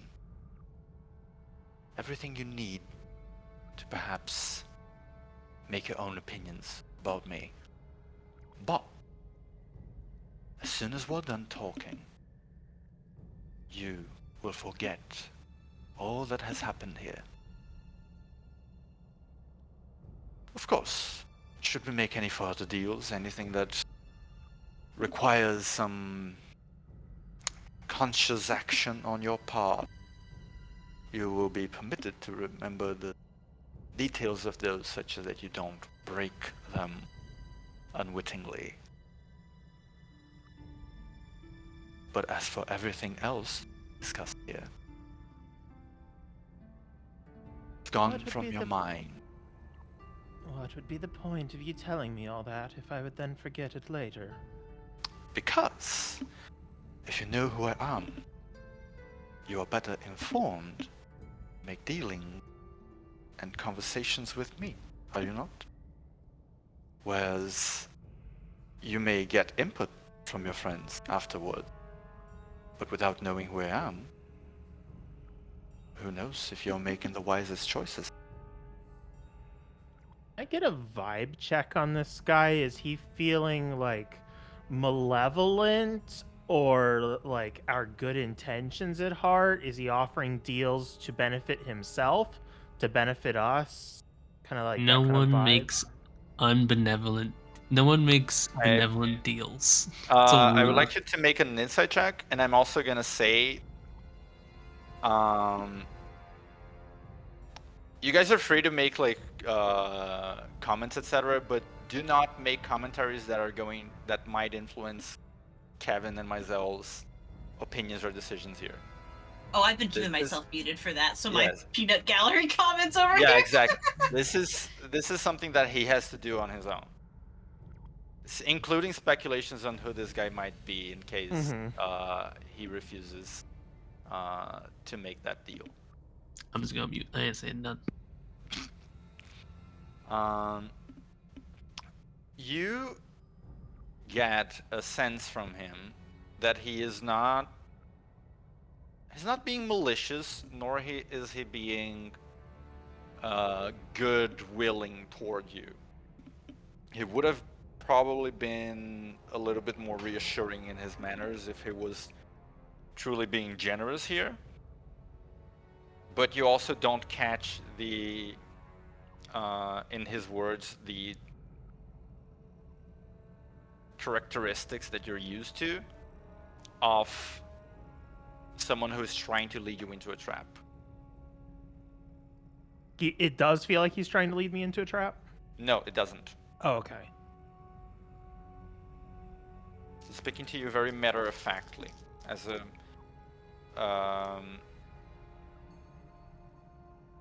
basically that. Yeah, you don't get the sense that he's offering you things in a generous manner, but also not that he is being particularly malicious about it. It's kind of like more like quid pro quo.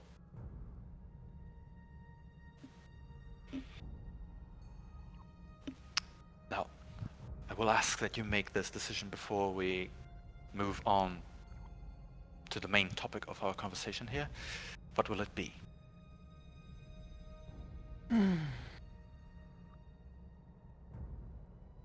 I'm part of a group. Cannot make decisions all on my own. I'll need to clue them in on it. Thus, if your conditions involve not revealing all of the information to me, then I will have to deal with whatever you are willing to provide. Smiles again. Ah, superb. The spirit of camaraderie and companion. Very well. We shall move on, and you shall have no names with which to call. Now, we have certain things to discuss. He sort of like waves his hand, and you see that the stack of papers that was in front of him begins to crumble in itself, more like fold in itself, as almost as if it's turning into origami on its own. And it doesn't just begin to fold, but also morph, grow, or change in size, and eventually it becomes a perfect replica to the point where you think it's even the object in itself of your gauntlet right in front of him. Oh. Now, it has come to my attention that you have not been very forthcoming about keeping up with a certain stipulation you made for yourself while making use of this object.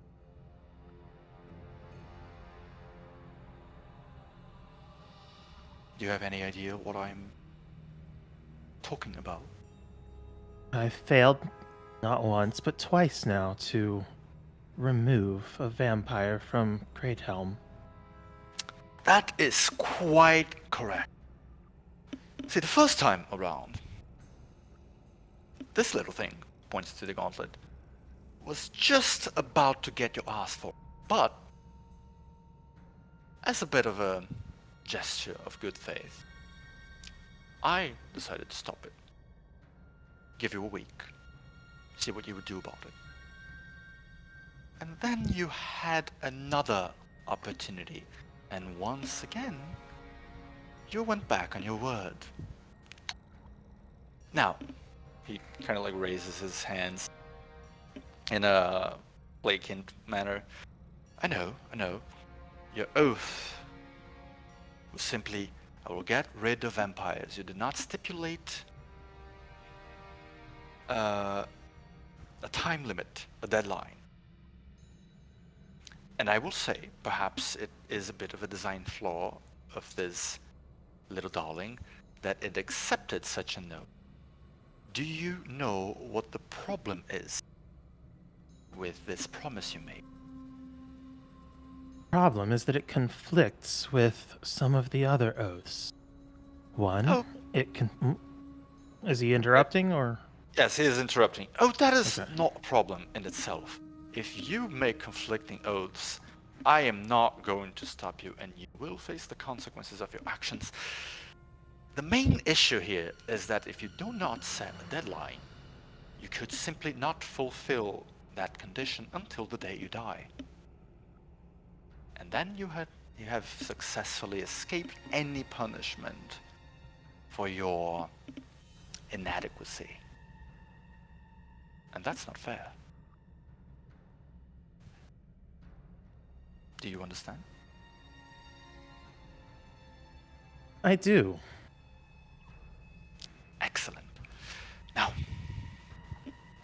First of all, before we move on to discussing this, since we have addressed the main issue, I would like to speak of a prior fact, which is the circumstances by which you have come to acquire this gauntlet. I am aware, but not entirely out of your own free. Yes? That is correct. It was forced on me, though in some ways, taking on the gauntlet likely saved my life. Very true. But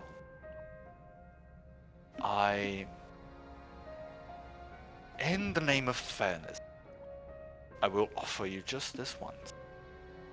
You are bound to this. Not entirely of your own volition. If you would like, you can part with the gauntlet. Right now. No strings attached, no punishment to you. Of course you will lose what the gauntlet has been providing for you. But you will also be free to do all the things you have been forbidding yourself doing. I mean, not lying? That is a rare one, honestly. People lie all the time. It must be very deeply uncomfortable to have to be sincere all the times. But I digress. I'm not here to comment on your actions or not. But the offer stands.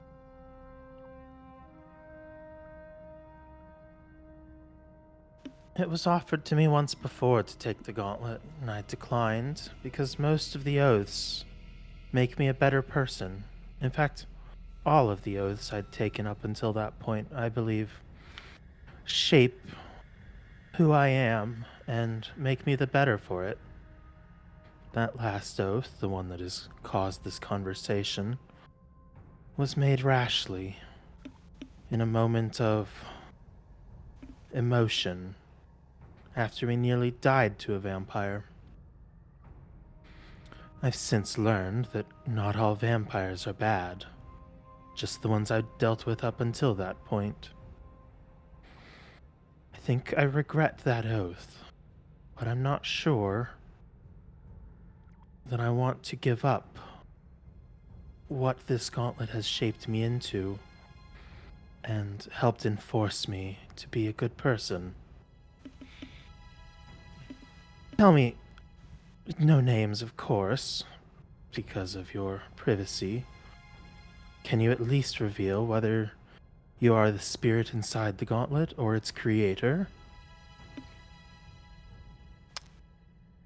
The gauntlet has, I will say this free of charge, it has a minimum degree of sentience. It can, of course, detect promises and adjudicate on them to the letter. I am not a spirit inside the gauntlet, no.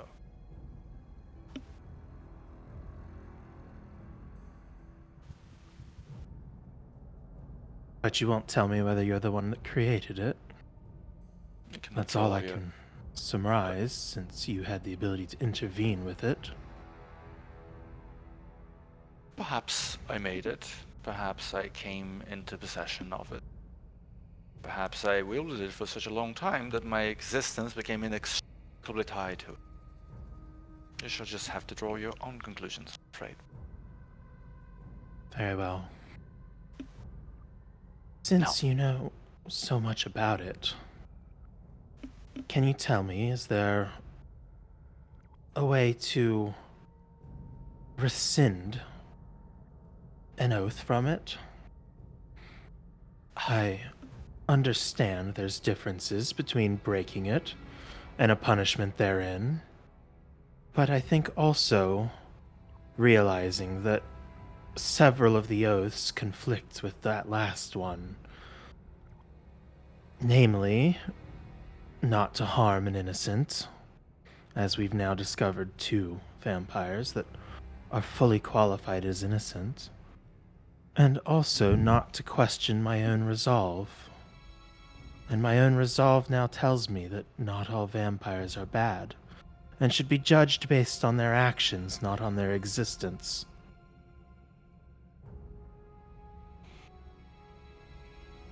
Well. I am willing to accept punishment for going back on an oath.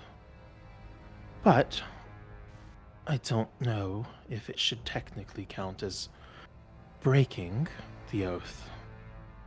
As we discussed that little issue of duration. Well, I can tell you that right now.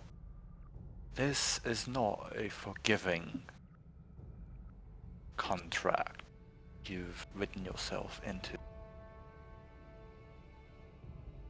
You break an oath, you face the punishment, you lose whatever you had gained from it. And that is the end of that. To that merit,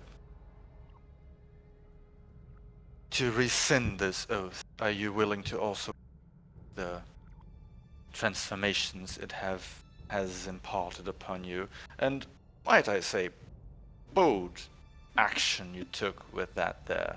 I imagine when you accepted that vampiric nature into yourself, that Tanya must have wept. Well, depending on the day, perhaps they didn't. What But was that last bit? Something, Okay. except you cut out a couple times. he said on when you accepted that vampiric power into yourself, Titania must have wept. Or maybe, depending on the day, perhaps they didn't. Who is Titania? Well, you don't really need a history check. Titania is the monarch of fairies, Okay. the major, the most The powerful matron of the the summer court. Yes, Mhm. she The lady is. of the winds and air. That's she is fully the- that's fully me out of character not knowing that. She's not called any of those titles that Laura just cited because they're not applicable here. But Titania is the only name that is permanent in the Feywild. Ooh.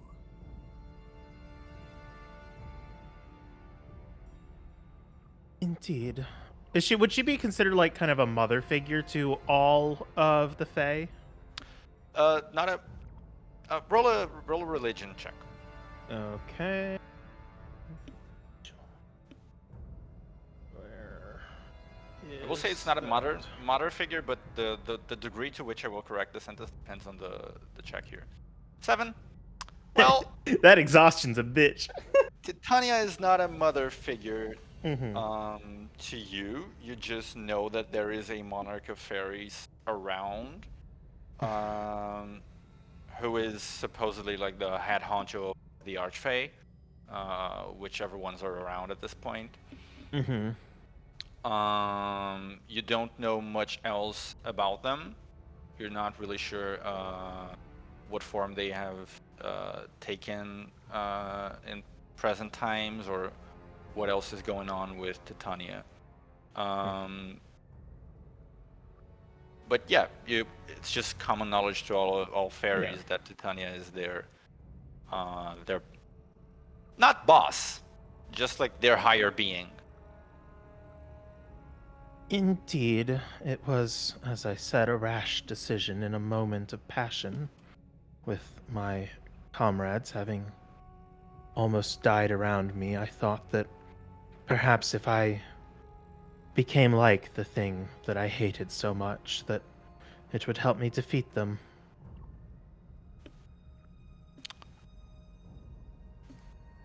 Very well. In that case, I will say, do you wish to be rid of your oath and keep the power that came with it? Or do you wish to be rid of the oath, face whatever consequences there were, and also cleanse yourself of that power? I'm willing to relinquish the powers that oath bestowed upon me. Very well. Next question.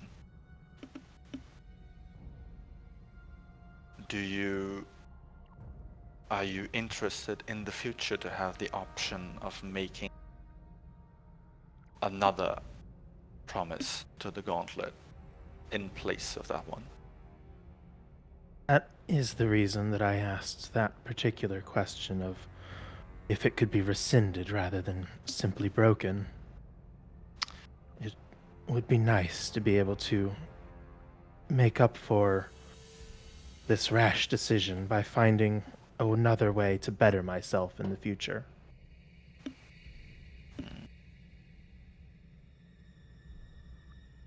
He kind of like, you know, when old people like munch on their own, you know, they munch on nothing, you know, just sort of like munching with their lips. Kind of does that. Well, I can make a few offers here then.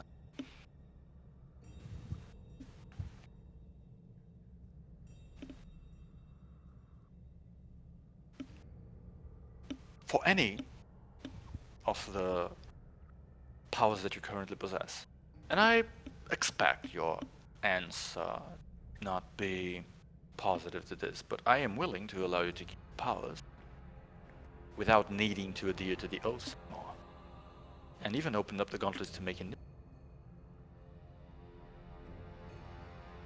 At the price of you spending a bit of your time after your passing under my service. The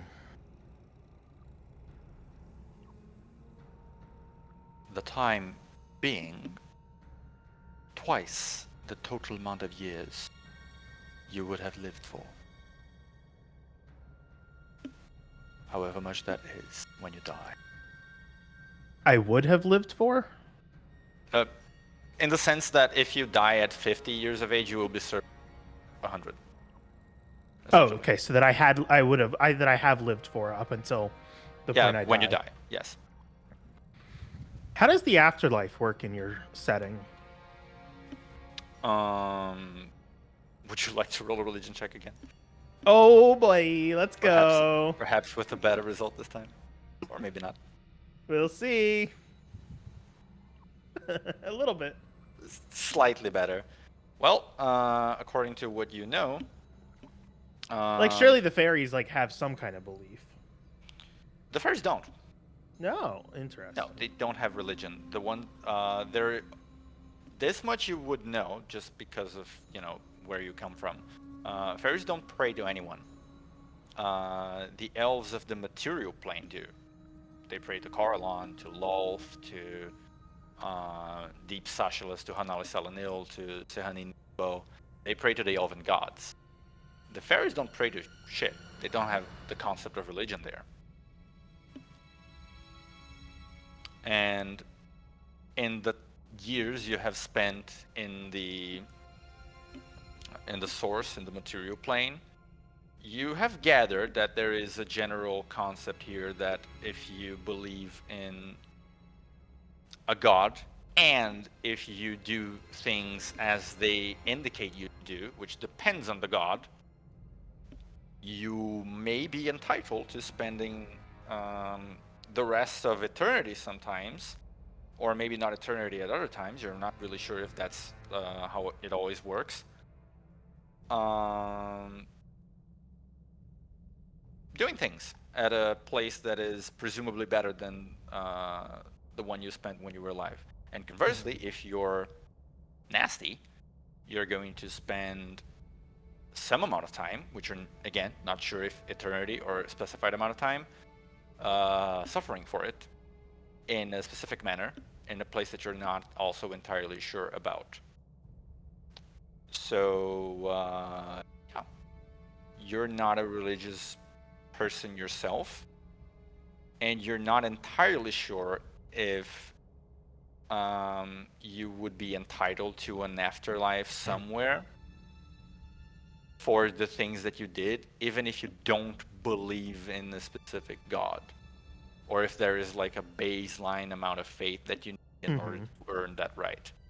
You're not sure of that. So at this point, I would say that where you're going after you die is not something that you have a clear guess on. And what did he say that he can do if I agree to that deal? He can cut out a little bit. He can essentially get you all of your Gauntlet's benefits. Like, you just get them. And then the Gauntlet will be free for you to make new promises if you wish. Gotcha. So it essentially wipes all the promises but keeps the benefits? Yes. Interesting. So that's basically what Granny Snowflake offered. It is, yes. But she was going to take the Gauntlet specifically. Right. She was going to take the Gauntlet. Yeah, she wanted the Gauntlet in return. He's not asking you for you the Gauntlet. He is asking that whatever it is that he has people doing for him, you're going to do that for him. After you die for twice the amount of time that you live for. And as a reminder, your latest oath extends your lifespan indefinitely, potentially. I couldn't remember if we'd agreed on that or not. I don't know if we touched on it, but it will extend your lifespan. Yes, you have a vampire's lifespan. So if you're not killed, you might live for like hundreds of years. Gotcha. Which is also like anathema to fairies. He'll say, worth considering, but I would definitely want to know to whom I would be pledging service to. Perhaps if we finish some discussions and I deem what we've discussed does not need its details shared with the party, then I will agree to have my memory wiped. But for now, what other offers do you think you can make? Oh no, the offer for my identity was a one-time deal. That's so. Can't make that choice anymore. At this point, you would not allow me to hear your identity in exchange for losing my memory of this interaction? A negative. You have precisely now stated why. Now you already know the contents of our conversation, or at least some of them. Part of deals, boy, is taking risks. You did not wish to take a risk. It was a risk for you to trade that for a chance at better negotiating with me. You didn't take the risk, you also don't take the reward. Very well. Is this a one-time offer, or can I review the potential offers before deciding on one? I will make you one additional offer and allow you to contemplate them side by side. Now, well, before an offer, I suppose I should state a fact. As things stand right now, you can break your oath. You will be forbidden from making a new one, forever lose access to that node of the gauntlet. You would revert to your normal fairy self. And your soul will take some punishment, but nothing crippling for the time being.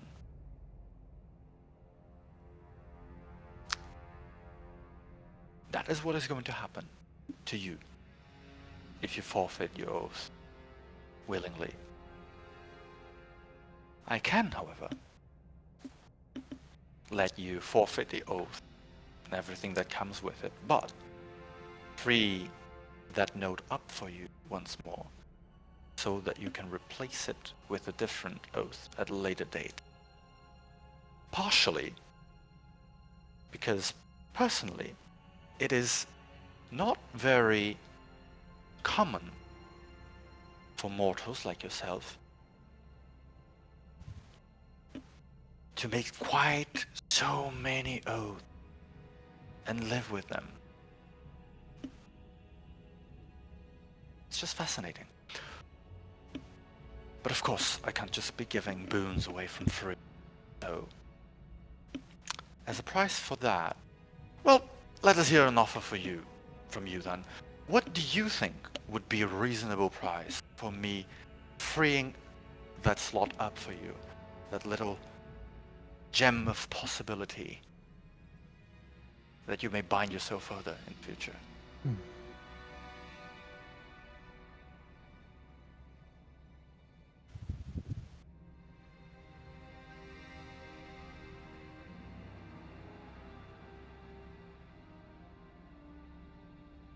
This is me thinking about it while him also thinking about it.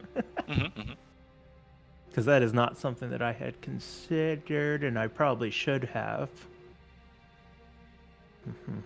I will rid the world of all werewolves. True. Lilia. True.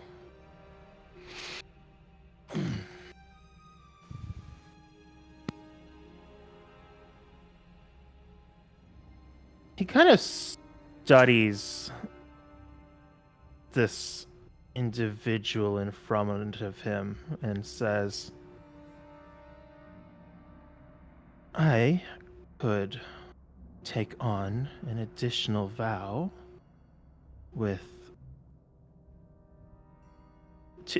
could take on a vow to spend my entire life and afterlife doing good for the world in order to free up that slot. You mean in the sense that you will do that as a cost for being able to make yet another promise? Is that correct? Exactly. I'm afraid that is not something I am interested in at this point. This is where he was kind of angling for. Can he get a sense of whether this creature declined because he's not interested in having Mizell do good in the world, or because he was not interested in that particular price in general, like it was not worthwhile or meaningful to him? Roll an insight check.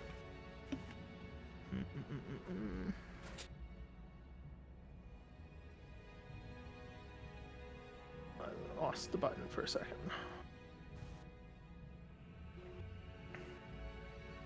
You cannot read him. Damn. He says he's not interested in it, and he has a very matter-of-fact expression about it. His voice tone is completely even. He is looking at you with concerned eyes. You don't really know what kind of feeling is behind that simple sentence. He is not interested in your promise, the promise that you proposed.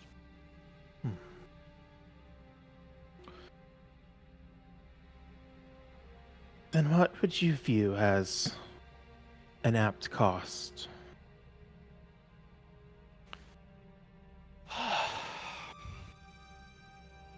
Well, he kind of like begins tapping the tips of his fingers together, thinking.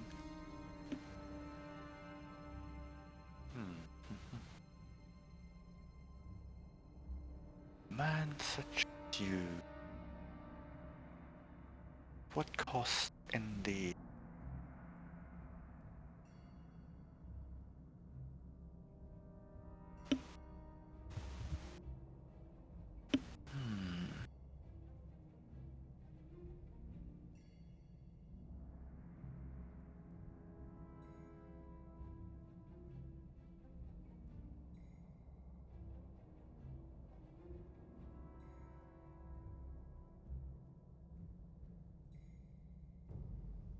You're not one for material possessions. It is so like your Was that you cut out? Oh, never mind.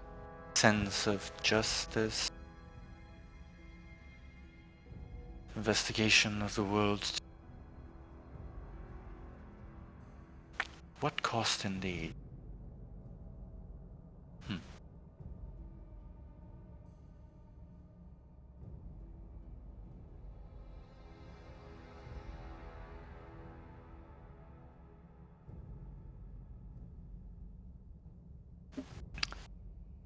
Well, if I was working simply purely off of proportions, I suppose the price for freeing up one node should be about 1/5 of the price of freeing up.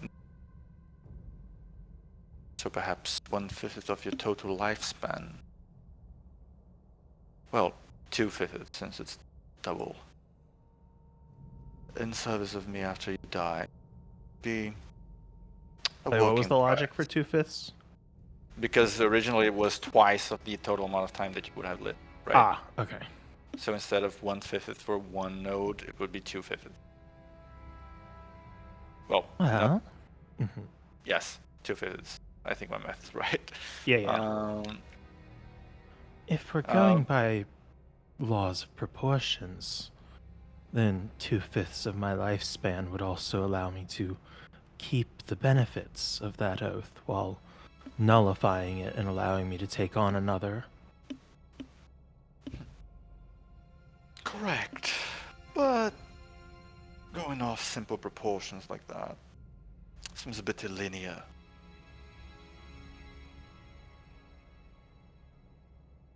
The afterlife.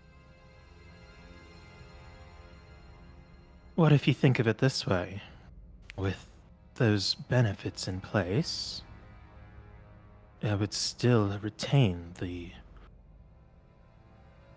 elongated lifespan, and thus you would get more benefit from it, more return on that investment.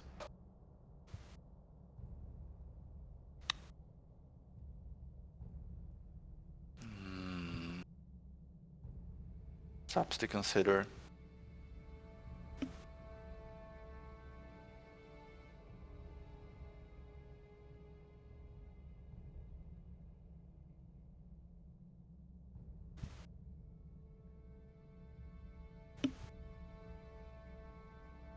Child of the fairy folk.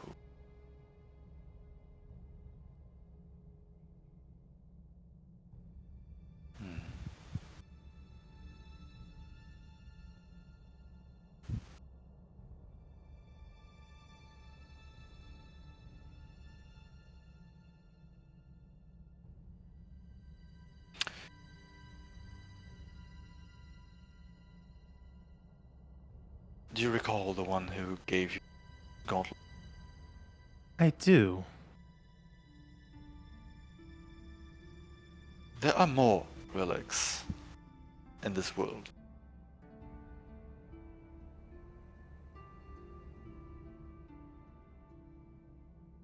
Bring me 2 relics that are of equal worth to this one.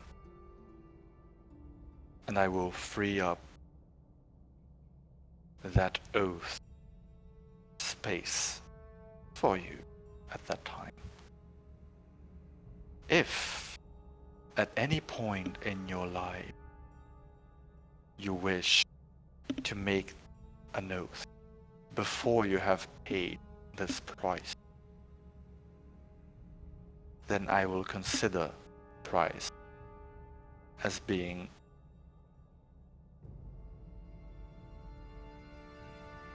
%100 of the years you have lived at the moment of your death. Deal? And in the meantime, the consequences of not fulfilling that oath will be suspended? Well, you will be stripped of the things you have gained, of course.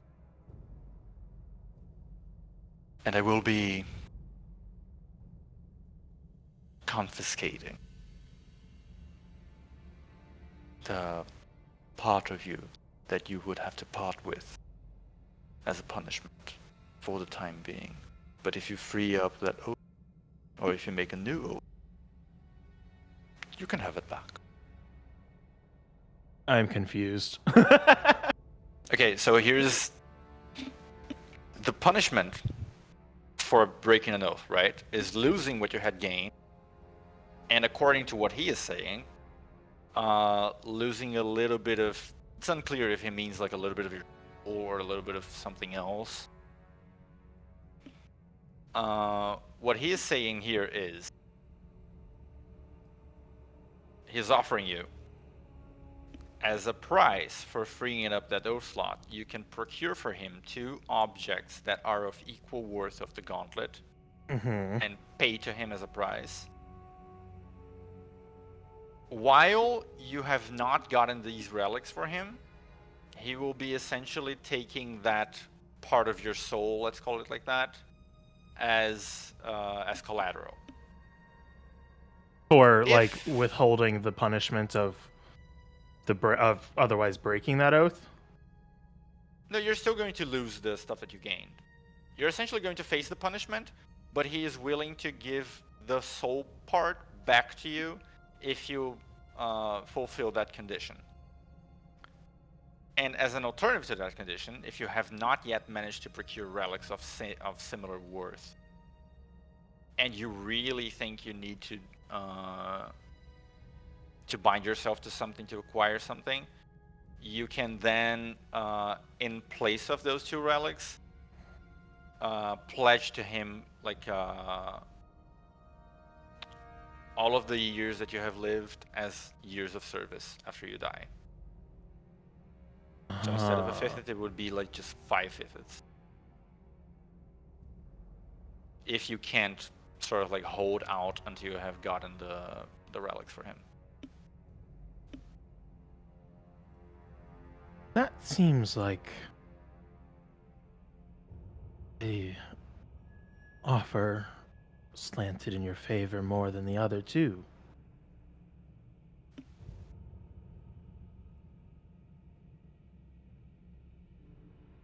He kind of like raises an eyebrow. I am giving you the opportunity to do something you would normally not be able to. Normally, you would just be facing the punishment for breaking your oath and getting nothing to show for it. If you do not like those terms, just break the oath, face the consequences. We'll call it even.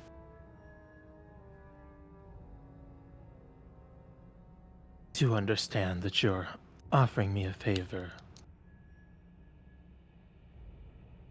I'm offering you, if you do not like the terms of, you're free to not make it. But the contract you have previously bail you out from so easily.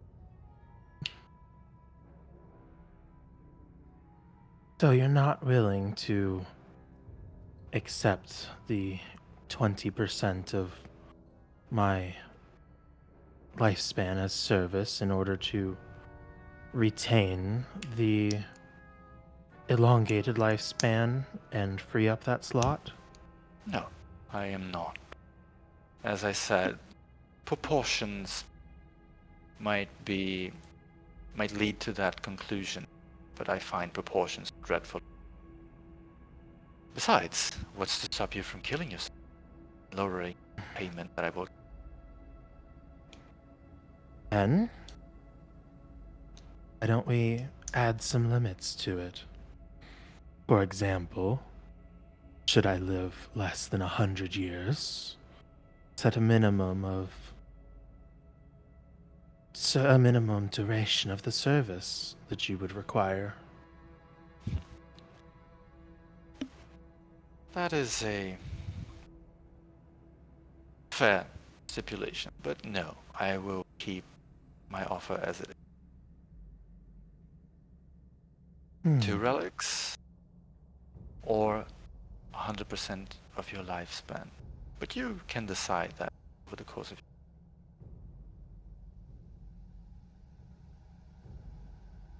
What is your thought on a current book that my party has come into possession of? That a powerful relic? Ah, that whole thing. I mean, he stops. You see like a passing glint of amusement in his eyes. Are you quite sure that is indeed where you left it? Are you suggesting that it's not? I am suggesting that you should not offer things you are not certain are in your.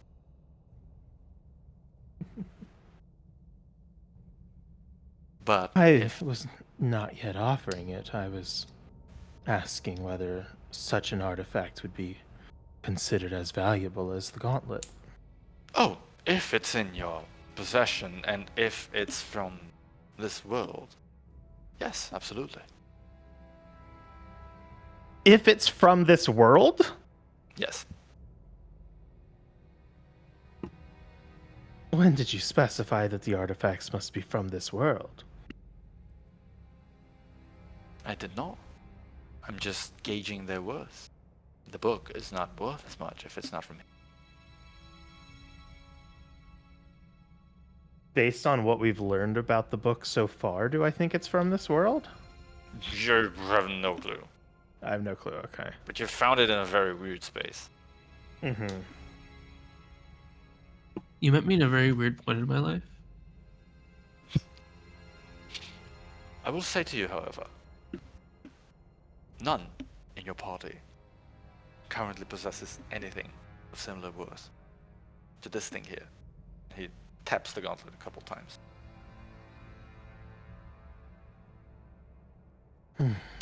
I understand. The one who bestowed it on me was quite the collector of interesting curios. That he is.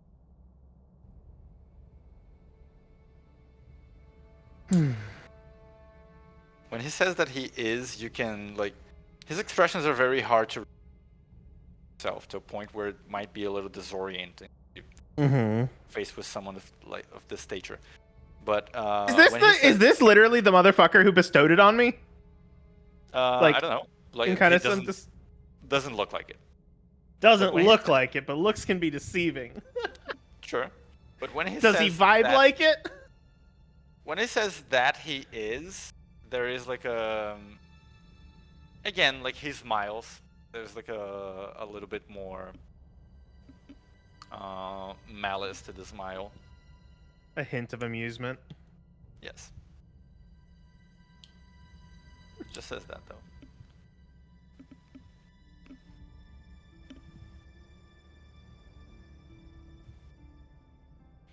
But it's a standing offer. I suppose we can just leave it at that. If there are no alternatives. If at any point in your life you decide to pay either of the prices for freeing up that promise, that potential of promise, then you can pay them. Just present the relics to the gauntlet and it will measure it. If you don't decide on it though, that is fine by me as well.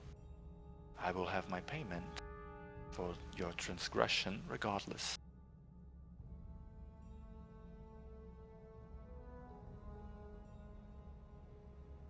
If I allow the oath to break, does that serve your purposes at all? What do you mean? The one you have already made? You say you get your payment either way, but if I allow the slot to go dark and take my punishment from it, does that serve you? Well, you will be paying what you owe to the gauntlet. Whatever will be done with it, I do not think is for you.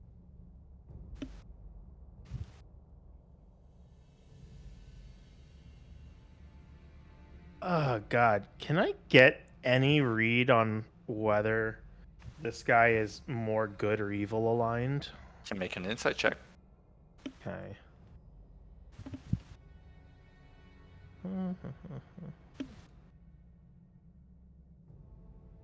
Oh my God.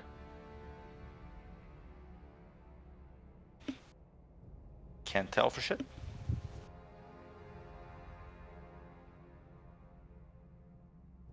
All the times that I need a good roll, I don't get jack, fuck, or all. Yep. I think it would feel to you like you have to rely on you. Mm-hmm. Not on any read on him or his intentions or his personality, but just your own factual assessment of things. Right.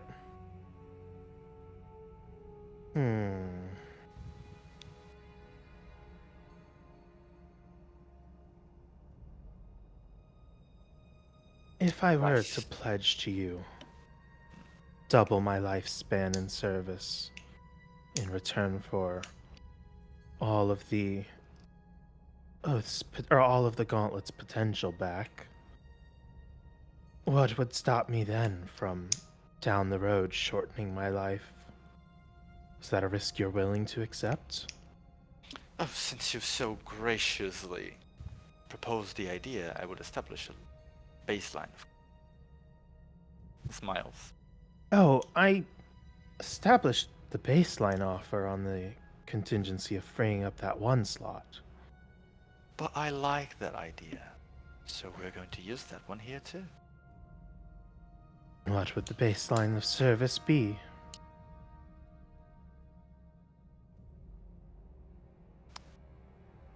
$300 years.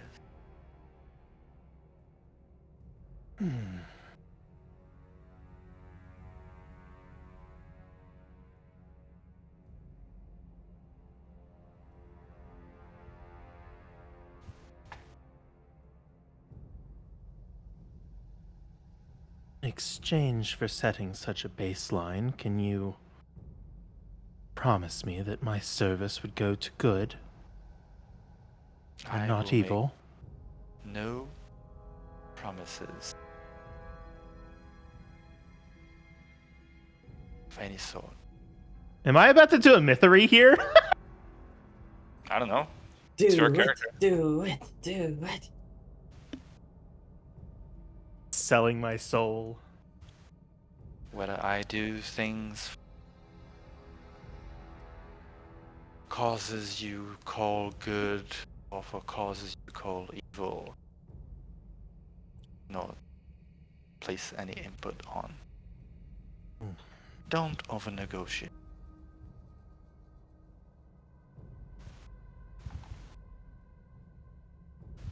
I thought you were here to make deals. I am, and I am telling you, you're reaching edge of what you can. If you haven't noticed yet, I have far more leverage in this discussion.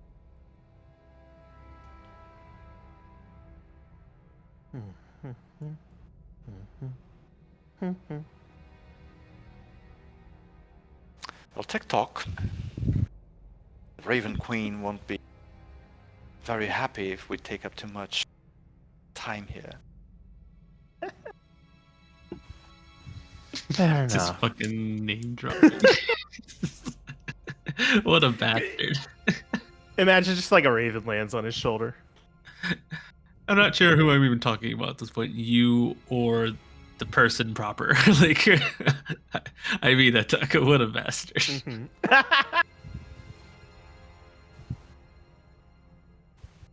He will say then, well, there are some interesting offers, I think. I may regret this in the afterlife, but I can do as much good as possible in the meantime. I'll take you up on your first offer. So, twice of your total lifetime, or 300 years, which... Indeed, in exchange for retaining the current boons the Gauntlet has bestowed upon me. And to be clear, does that include the most recent one, the one that gives you vampire power? Well, you could wipe some of those away, but you would be remiss not to allow my life to extend. And to be clear here, because you might not have been aware of such, but accepting the influence of shadow into your being has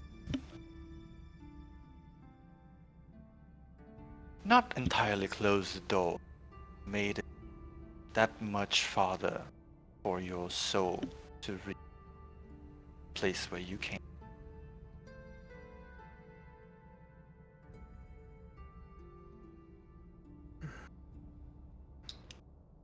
You said it's made it harder for his soul to return to reach the place that you came from. Essentially, what he's getting at is that you distance yourself from Feywild by getting this thing. Which indirectly he's saying, I am taking things from you, but I am also fixing things for you in a way.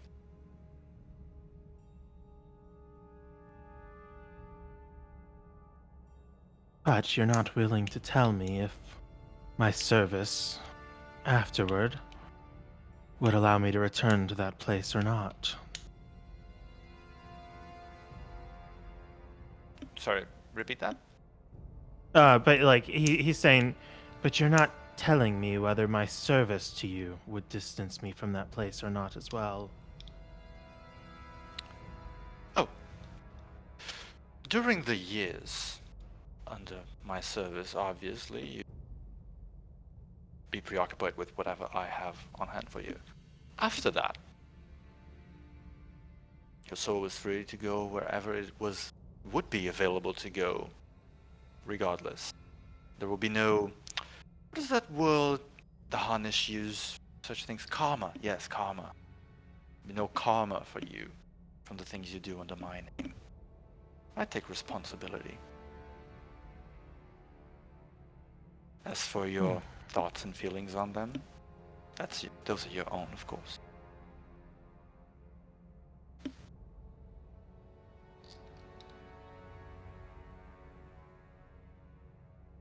You don't make it easy to strike deals with yourself.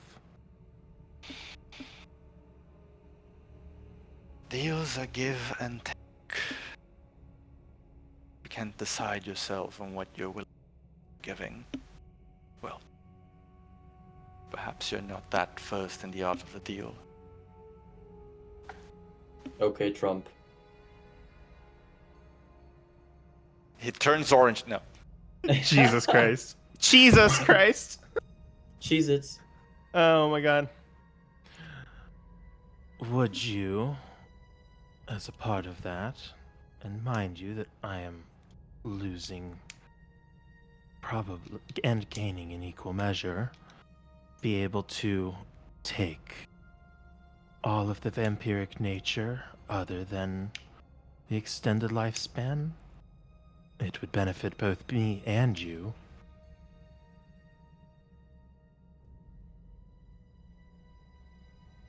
So you wish to live for longer, but not any of the other powers you acquired. From the vampiric nature.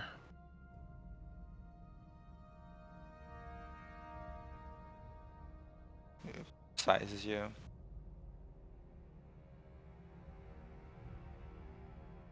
Very well. That is the last concession I am willing to make. Will you or will you not take the deal? I will accept it. He smiles. Excellent. He then touches the gauntlet with his finger, and it begins to change color and unfold itself back into a stack of paper. As it returns to being paper, he then taps it again, and you see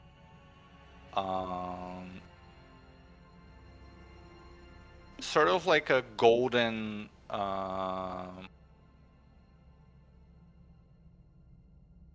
light emanating from the paper as words begin to be written in that, with that sort of like, it's not a fire per se, but it's kind of like it's burning the words into the paper with this golden, like almost like it's dealing radiant damage to the paper, and writing with that, to use the closest descriptive equivalent I can think of.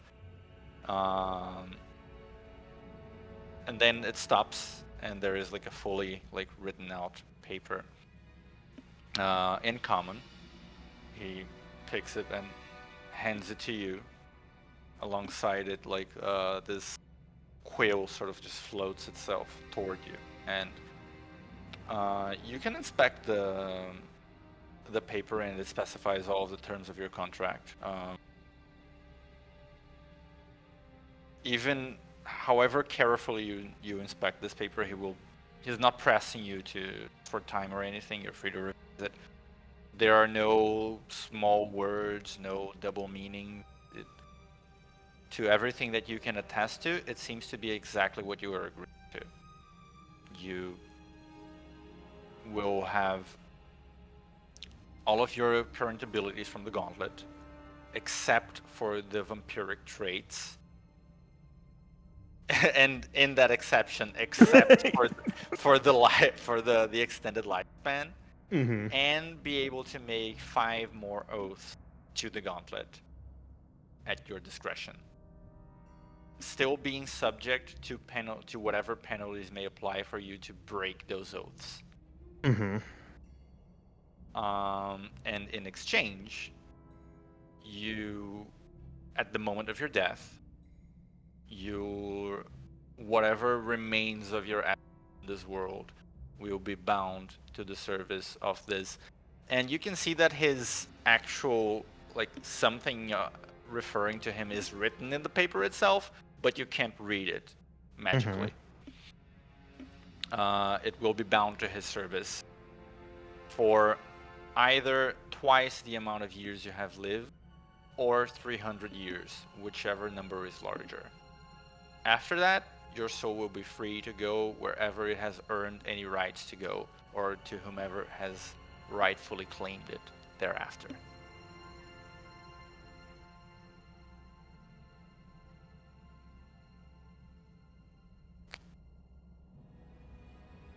He will, assuming there's a line for it, take Yes. a quill and sign his name. Right. As you finish signing your name, you feel a force just washing over you. Not unlike the same force that you feel when you make oaths to the gauntlet. It seems to be a very similar phenomenon, but even purer here, as you sign this binding contract that seals your fate to these terms. And the older gentleman fetches the paper, looks at it sort of contentedly, rolls it back up, and then snaps his finger. It fades into golden dust. Well, we are agreed. I believe that is the end of the business that we had to discuss here today. And as a pointer, since you will be keeping the gauntlet with you in the future, and his tone gets a little bit more serious, there will be no more mishaps with vague promises in the future.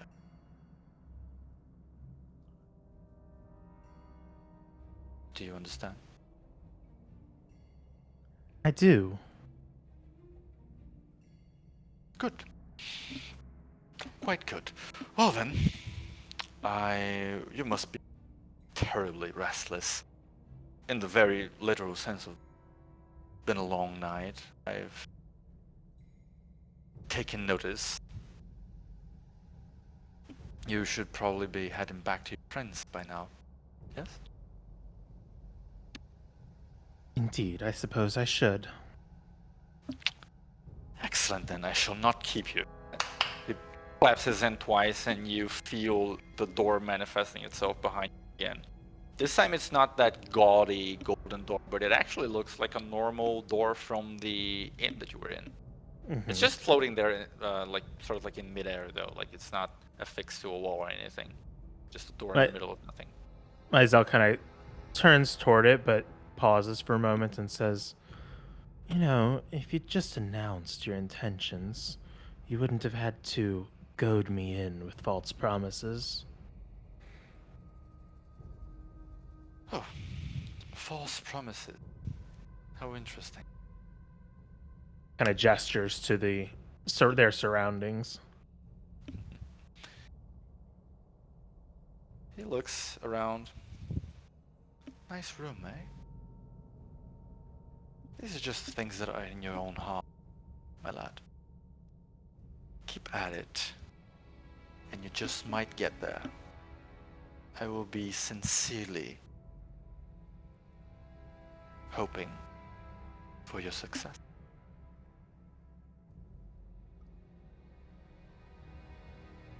Now, tut tut. He turns and goes back through the door. Yeah, you open the door and you can see the as soon as you step, you back at the other side. And no more than a couple of seconds have passed since you passed through the door. So it's still actually earlier even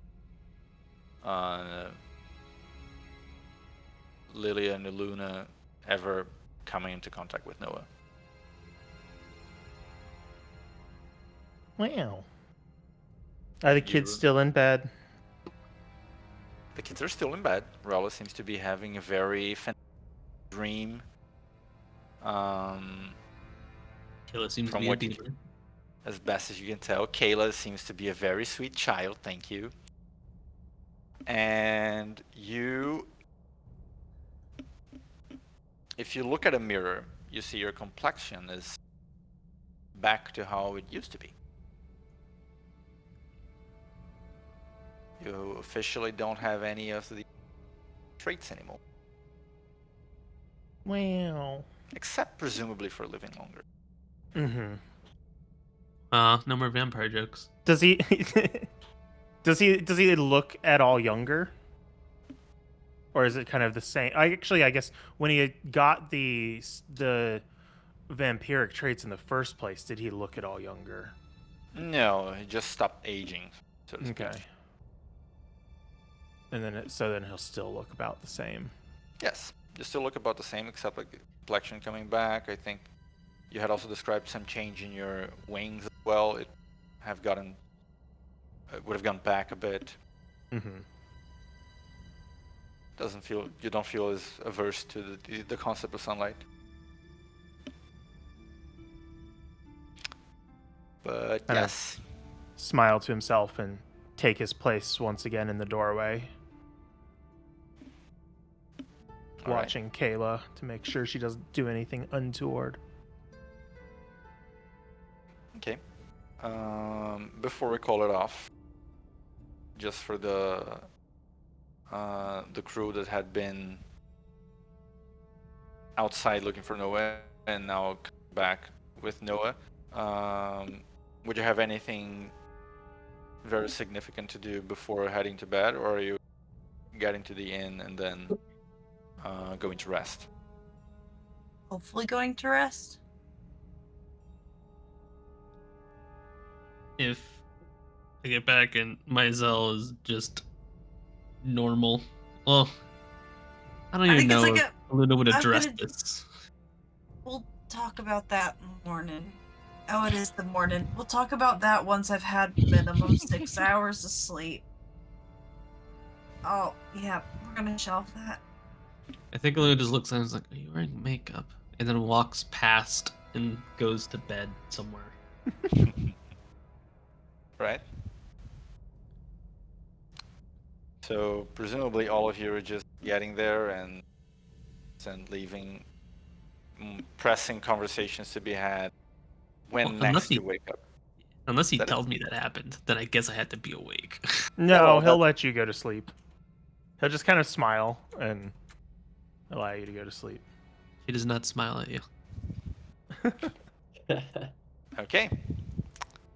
So at the end of a very, very, very day and night, and then day again, Day and night. you all head to rooms that have been prepared for you at the other side, which is also, you know, the proprietress is already up and at 'em, beginning to bake things for the day. Bitch got like 2 hours of sleep. Jesus. Yeah, everyone gets to their rooms. Rala will be waking up soon. She's been asleep for a while now. But you all have a whole day's rest ahead of you, and then who knows what is in store for you. There's actually no script right now. You are free to establish whatever objectives you wish. And that's where we're gonna leave it for today. Little before we actually drop off. Next week we're not going to have session. I will be traveling. Oh, cool. I have a concert. I was about to say, so unfortunate news about next week. I will also be traveling, so. Excellent. Excellent. We all So, managed yes. to line up our shit going on. Look at us Yeah. go. We'll resume 2 weeks from now on the 27th. And yes, folks, thanks for coming. Thanks for playing. It has been a great session for role playing. Yeah. Can't stand these men. Out here wandering off and making deals. Can't leave him unsupervised. Making deals with himself. Right. Listen, Making deals with tech- gods. Yeah, Noah technically didn't make conscious deals, you know, like in that sense. Consciously reached out. Yeah, but to a reaching out, you know, sociopath. asking someone, just entering contact with someone, I think. I'm gonna It's say not it as great. again, my dear sir. Sociopath. We don't know that. I want you to say that like you believe it. Me would I lie, bro. We don't know that. It was even less convincing to I me. need have you to you- convince me this time.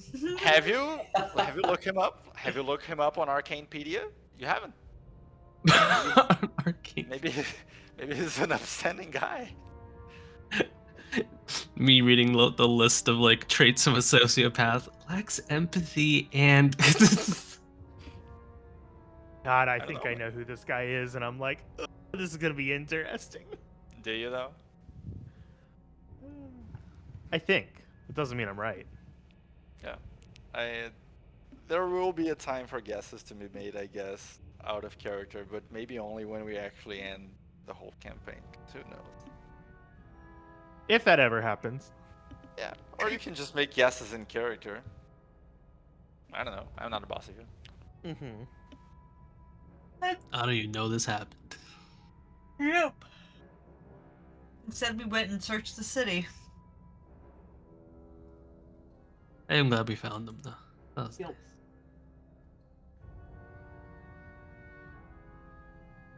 I thought you guys wouldn't find Noah. And to be honest, you wouldn't have if Noah didn't deliberately go to a place in the city where he was findable. Yeah. Well, if he hadn't like reached out, honestly. Even if he hadn't, like, at least at that alleyway, he was in a spot, right? I think we would have Part- eventually ended up at the, like, Yeah, part Frosty Inns. of why it was so hard to find Noah was because he was up on the wall. That is like the last place you're going to search, right? Yeah. And you don't have enough time to search the entire city like over the course of a couple of hours. And And disguised up as a on the- guard. Yeah, and up on the walls, disguise as a guard is like just about the last thing you would ever think about. Yeah, honestly, had it been Mizell, I think I would have been like, Una thinks he's edgy enough to go walking on a wall. And honestly, she might have thought that of Noah, but she's not gonna go check the wall. But she definitely probably would have had a more inclination of just like, where would he go if he said he just wanted to go think? I'm just like, he would go to the wall. He can fly. It's clawing at the door. Can we level up? Nope. Do we level up? Boo. From what? An existential crisis and a deal with Satan? It's the same day we had the combat with Penelope. We're just that long rested. Actually, out of curiosity, the others of his flings gave a member of the party a boon, but that was also when we killed them. Does anyone get something similar? We didn't kill them. I know. That's why I'm asking. Like, do you have to kill them in order to get that boon, or did that?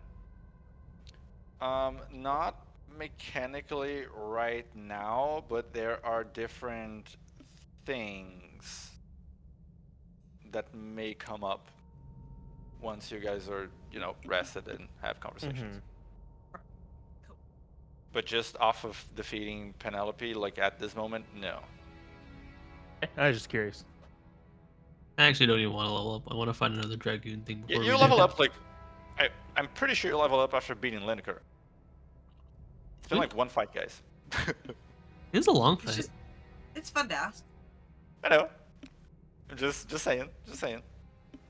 Pretty It long just fight. feels like we've been through a lot. Like 5 different bosses. True. We defeated all the adventurers and Penelope. Still a fight, though. Yeah, I know. One fight. If we were running on EXP, bro, that would be insane.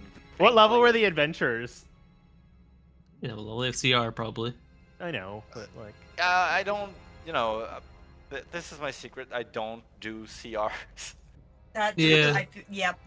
I design my own fights, so I just established like their proficiency bonus, not their little CR exactly. What was the proficiency bonus? Yeah, the proficiency bonus is the same as you guys. Same as us? Sounds like, like CR 15 or whatever. Yeah, Handful, whatever the fuck those are. Yeah, you can say that for most intents and purposes, it's basically like they're about as strong as you guys are individually. Speaking of rests, though, I'm also gonna go take one. Yes. Goodbye. It's already almost 1 in the morning. Yep, time for rest all around. Yeah, thankfully, Bye-bye.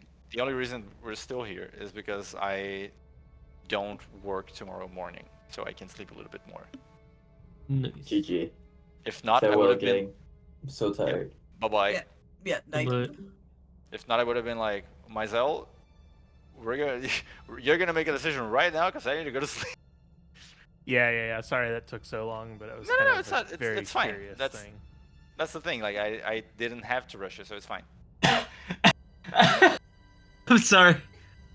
Another new conversation. My cat has been clawing and meowing at the door for like the last few minutes. Lindsay opens the door and then she just walks away. This door shall not be closed, okay? You hear me? You understand that? Good, bye. Yeah, goes opposite direction. Does nothing I else. think what truly made him laugh was then me just being like looking in just pure disbelief as she walked away. Where I just was like, all right then. Listen, So that's how it doors- is. Doors are so harmless. Cats Oh, hate God. doors. Doors are so harmless. It's crazy. I'm never Get that. taking a deal ever.